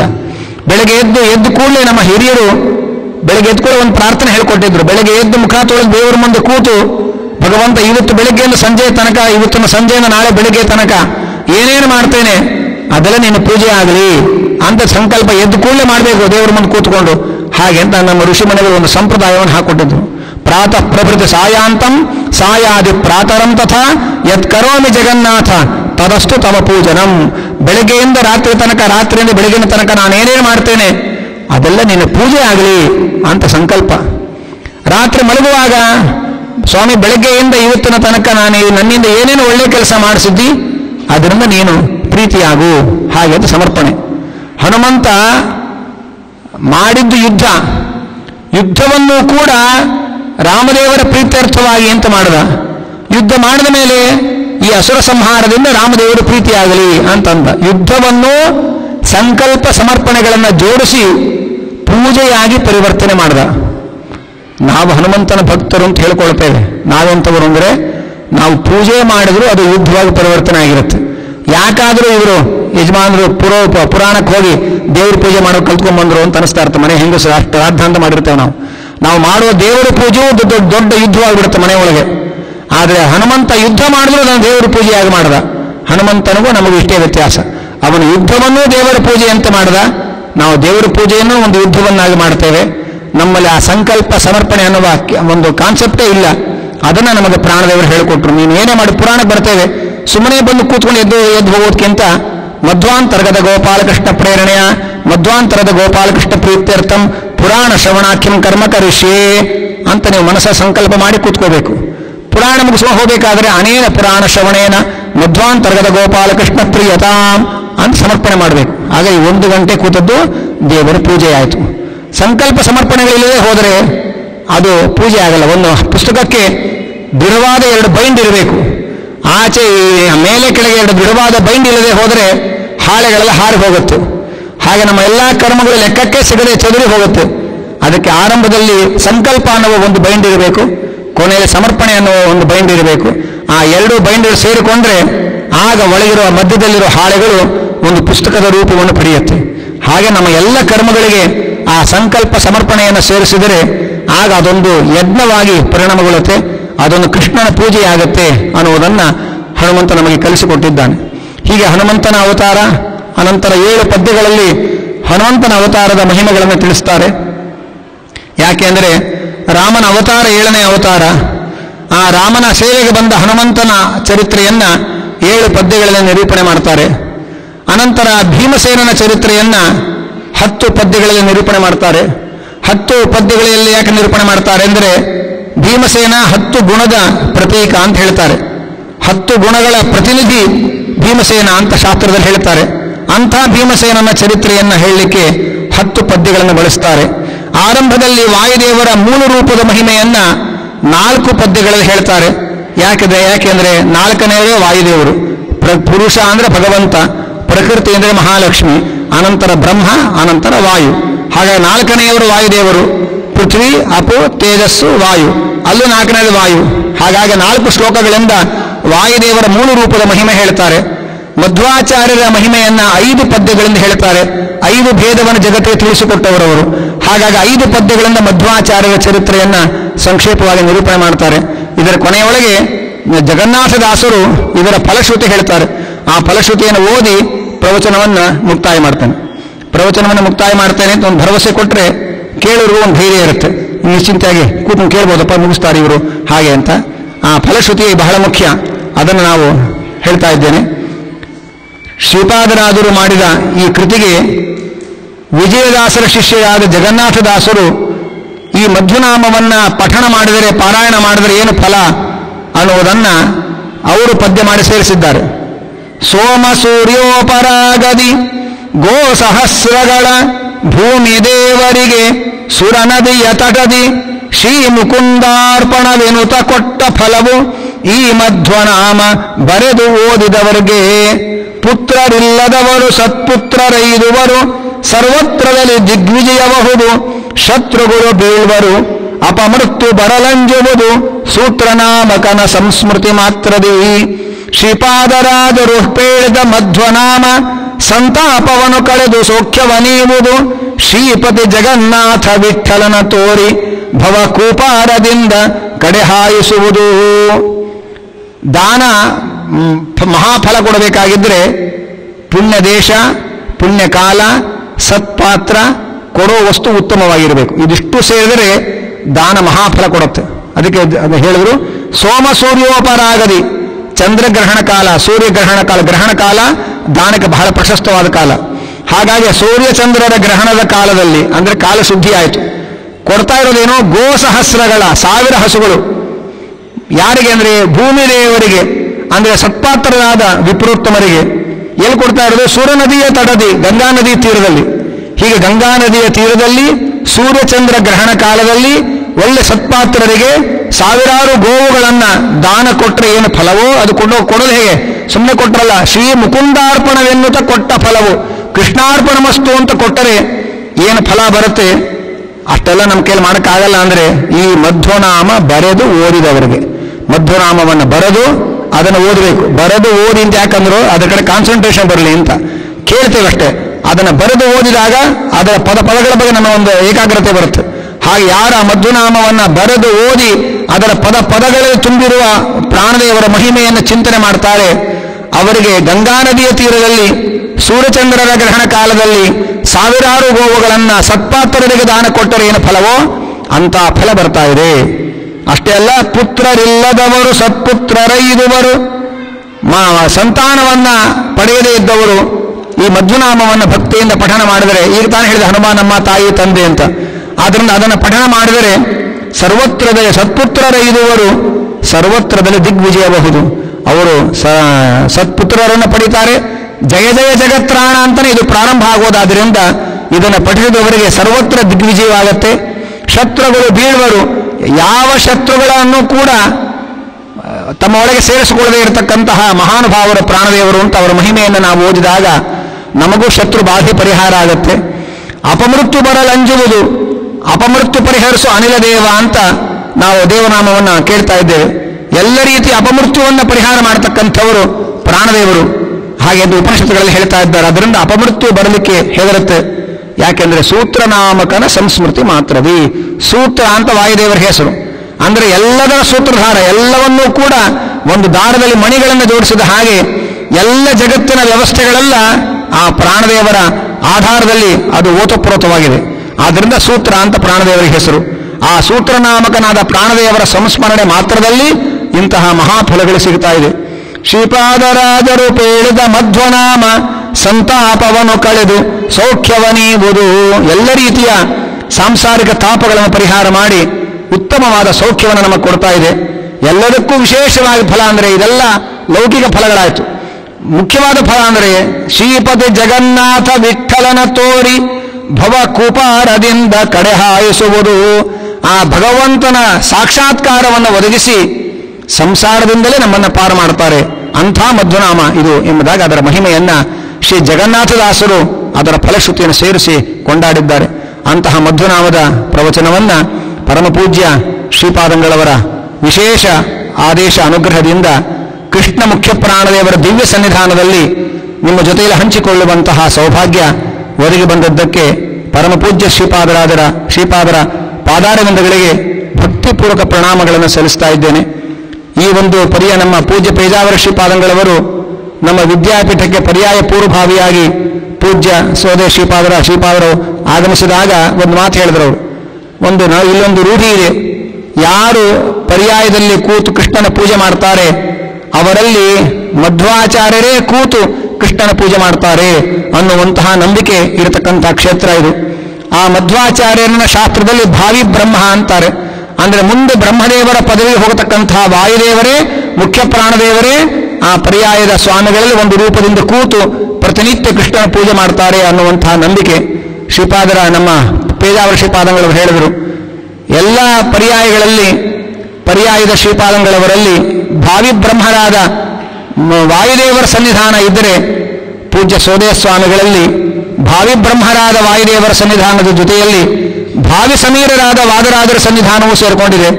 ಇಬ್ಬರು ಮಹಾನುಭಾವರು ಸೇರಿ ಒಳಗೆ ಕೂತು ಕೃಷ್ಣನ ಪೂಜೆ ಮಾಡ್ತಾರೆ. ಅಂಥ ಒಂದು ಮಹತ್ತರವಾದ ಭಾಗ್ಯ ಇದು, ಎಲ್ಲ ಭಕ್ತರಿಗೂ ಒದಗುವಂತಹ ಭಾಗ್ಯ ಅನ್ನುವುದನ್ನ ತಿಳಿಸ್ತಾ ಇದ್ರು. ಅದನ್ನೇ ನಾನು ಇಲ್ಲಿ ಸ್ಮರಣೆ ಮಾಡಿಕೊಂಡು ಕೃಷ್ಣನಿಗೆ ನಾನಾ ತರಹದ ಆಭರಣಗಳನ್ನು ಮಾಡಿ ಕೃಷ್ಣನ ಸಮರ್ಪಣೆ ಮಾಡತಕ್ಕಂತಹ ಸೇವೆಗಳನ್ನು ನಾವು ನೋಡಿದ್ದೇವೆ. ಇಲ್ಲಿ ಪೂಜ್ಯ ಶ್ರೀಪಾದಂಗಳವರು ಬಹಳ ದೊಡ್ಡ ಕೃಷ್ಣನ ಅತ್ಯಂತ ಪ್ರಿಯವಾದ ಒಂದು ಹಾರವನ್ನ ಸಮರ್ಪಣೆ ಮಾಡ್ತಾ ಇದ್ದಾರೆ ತಮ್ಮ ಪರ್ಯಾಯದ ಅವಧಿಯಲ್ಲಿ. ಅದು ಮಲ್ಲಿಗೆ ಹಾರ. ಆ ಮಲ್ಲಿಗೆಯನ್ನ ಯಾರು ಜೋಡಿಸಿದವರು ಅಂದರೆ ಶ್ರೀಮದ್ ವಾದಿರಾಜರು ಆ ಮಲ್ಲಿಗೆಯನ್ನ ಜೋಡಿಸಿದ್ದಾರೆ.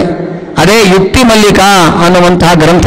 ಸುಮಾರು 6000 ಚಿಲ್ಲರೆ ಶ್ಲೋಕಗಳಲ್ಲಿ ಶಾಸ್ತ್ರದ ಪ್ರಮೇಯಗಳನ್ನು ಸುಂದರವಾದ ಪದ್ಯಗಳ ಮೂಲಕ ಸುಂದರವಾದ ರೀತಿಯಲ್ಲಿ ಭಾವ ನಿರೂಪಣೆ ಮಾಡತಕ್ಕಂತಹ ಮಹೋನ್ನತವಾದ ಮೇರುಕೃತಿ ಅದು. ಆಚಾರ್ಯರ ಅನುವ್ಯಾಖ್ಯಾನಕ್ಕೆ ಅನುಗುಣವಾಗಿ ಅದರ ಪ್ರತಿಬಿಂಬದಂತೆ ಇರತಕ್ಕಂತಹ ಅದ್ಭುತವಾದ ಕೃತಿ.